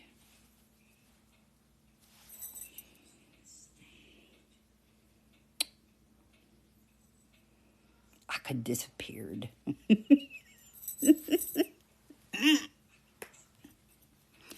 That's another story. Like I said, the Mormons don't like a Grammy. I'm on the hit the list. I'm not kidding. That they ooh.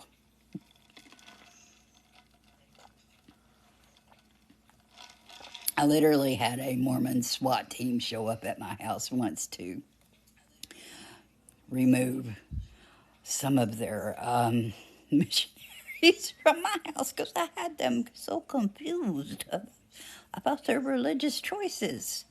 And then they threatened me violently. So, yeah, I'm on a list.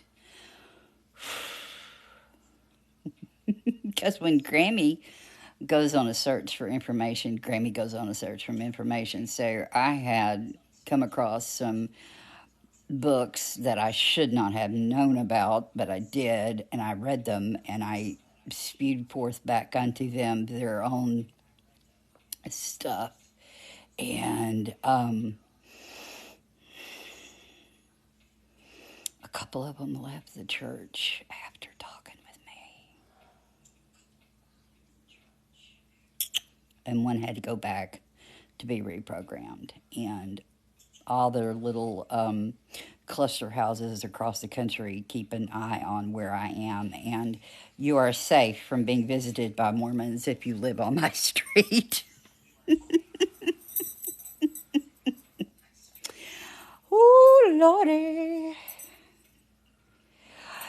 No, but I did give the books back to where I had gotten them from, and they disappeared from that place. So, yeah. Yeah.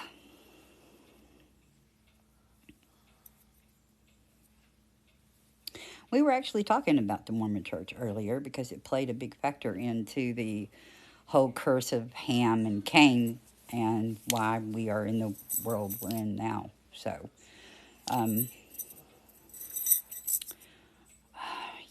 Joseph Smith had a thing about the curse of Ham.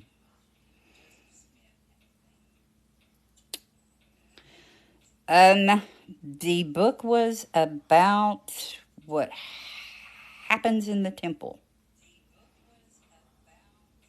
And one of the little pamphlets I had was the skit that is put on, it's like a playbill of the skit that's put on when you go into the temple the first time about their views on other religions. Yeah.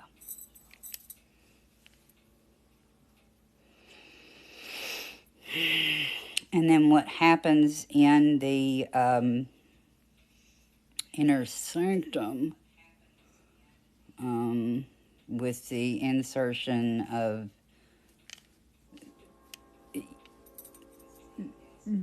I don't want, nope, not going there.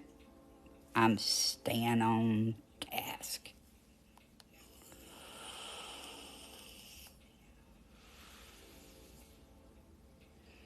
Yeah. Woo, that's some. Yeah. Rudy Patootie.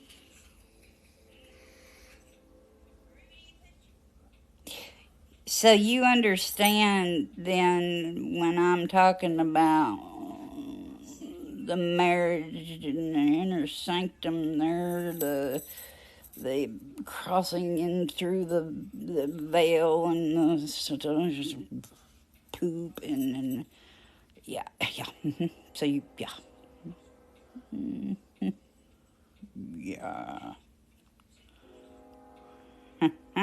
So you know, yes, you did, Rudy Patootie.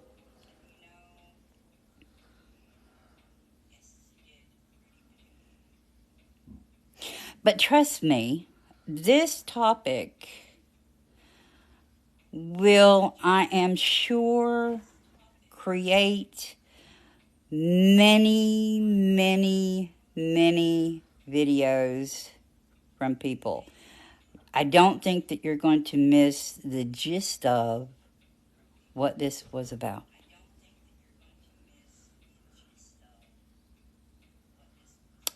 Basically, why,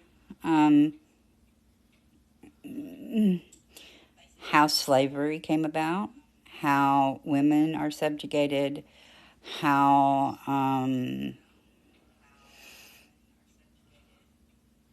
fallible God is. Um, yeah.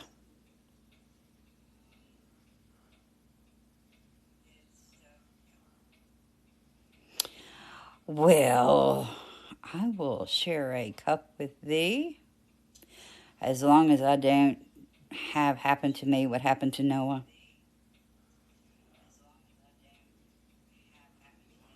I'd rather not be.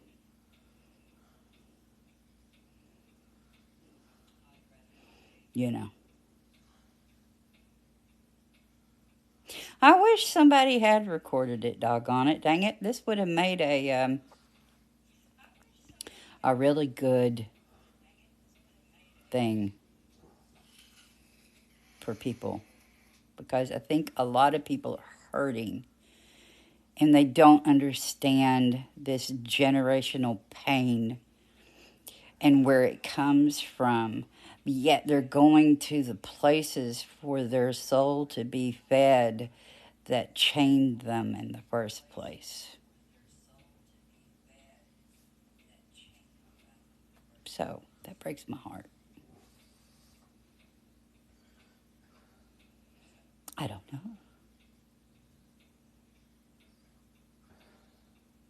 Wait a minute. I think I can do a playback of the live, but what do I do with it once I do that?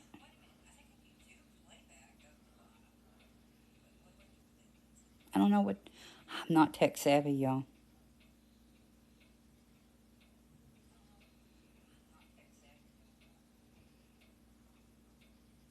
I'm totally not tech savvy.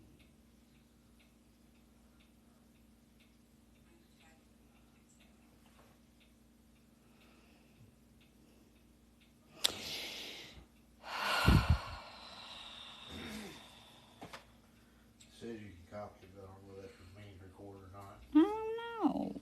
I don't know what to do.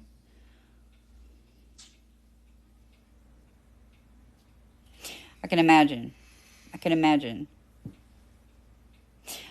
When I learned everything that I did about Mormonism, I cried because I loved Donny Osmond growing up so much, and it made me cry. That I had to look at Donny Osmond in a different way forever after that. Forever.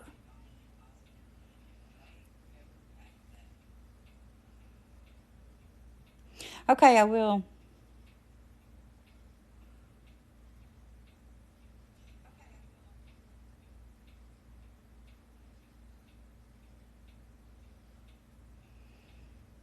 Um,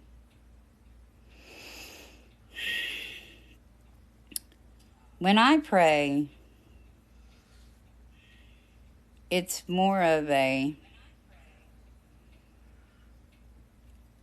put it out there, and whatever is out there will hear it or not hear it. But I believe that we're the captain of our own ship, and we're in control of what happens or doesn't happen. Even if it's choices that we made in another lifetime that we have to bear in this one.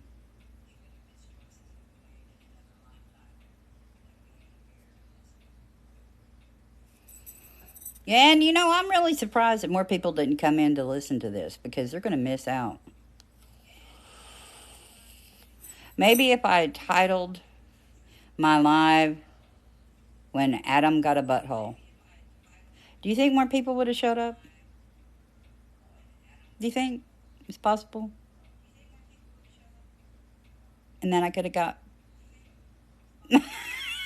Then perhaps maybe people would showed up and I could have went more into the aspect of my real message, which was why the world is what it is today. See, I'm so scared to do that modern mage crap with the cancel culture going on. And let's face it, Grammys live tonight is extremely controversial. And can you imagine if the Christian or any of the Judeo-Christian uh, trolls came in here, it would have been horrific, and it wouldn't have been. When Adam knew he had. You know what just came into my mind? I swear to God, it's like Mr. Potato Head. Oh my God. I left my butthole at home.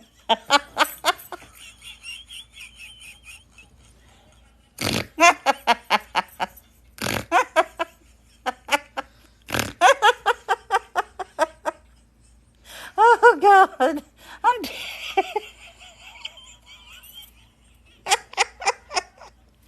Oh shoot.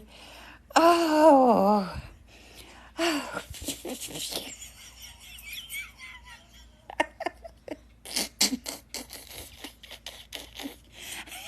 can you throw my butthole down here? I forgot it in Eden.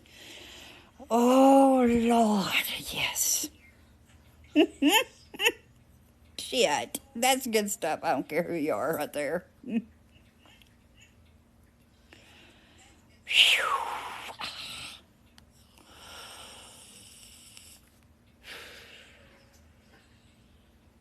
Man, some good times right there. Good times.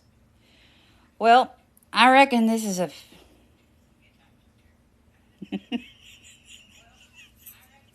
There's people that want to burn me today. What are you talking? Exactly. Rest is probably. Release the baby. Stay in the cave, it's safe. Stay in the cave. It's safe. This cave is safe.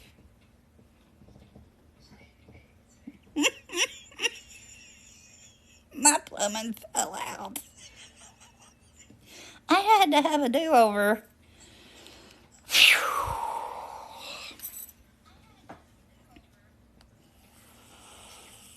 But see, I think that the poop was a trial run for childbirth because, you know, God had to fix all that and make sure all the holes were correct before Eve could have children.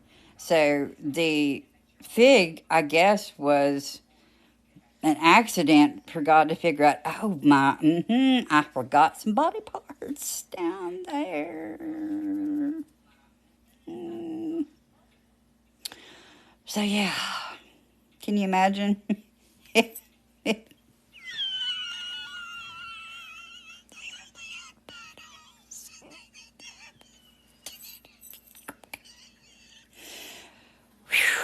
Just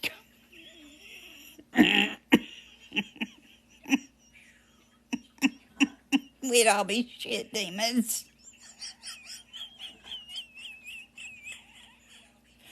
Oh God, I'm just delirious. But you can't make it up. You can't make it up. I mean, come on. This is good stuff. I encourage all of you guys to go look up all this. Look it up because I don't want you to take Grammy's word for it. I want you to go look it up. Look it up. Look it up for yourself. Oh my. And I didn't want to distract this. I wanted it to kind of flow naturally, or I would have done the typical Google fake witch junk and did the Wikipedia crap behind me, you know. I want you all to get into the real stuff and look this up yourself and journey through that rabbit hole that took me down into the depths of what? So, look up Adam and Eve. Read the King James Version first. Then go into the Apocrypha and read about the journey of Adam and Eve. And then I want you to look up the curse of Cain and the curse of Ham and the influence that it's had, not only in the past, but today. And you will understand more about why the world is how it is. And until things change more, until more things come out from the church to right wrongs that were made. This crap that's been repeated for thousands of years, that, like I said, has become a part of our collective consciousness, will continue to be passed down and passed down and passed down. I just said that earlier. Why would somebody be named after something they can't eat?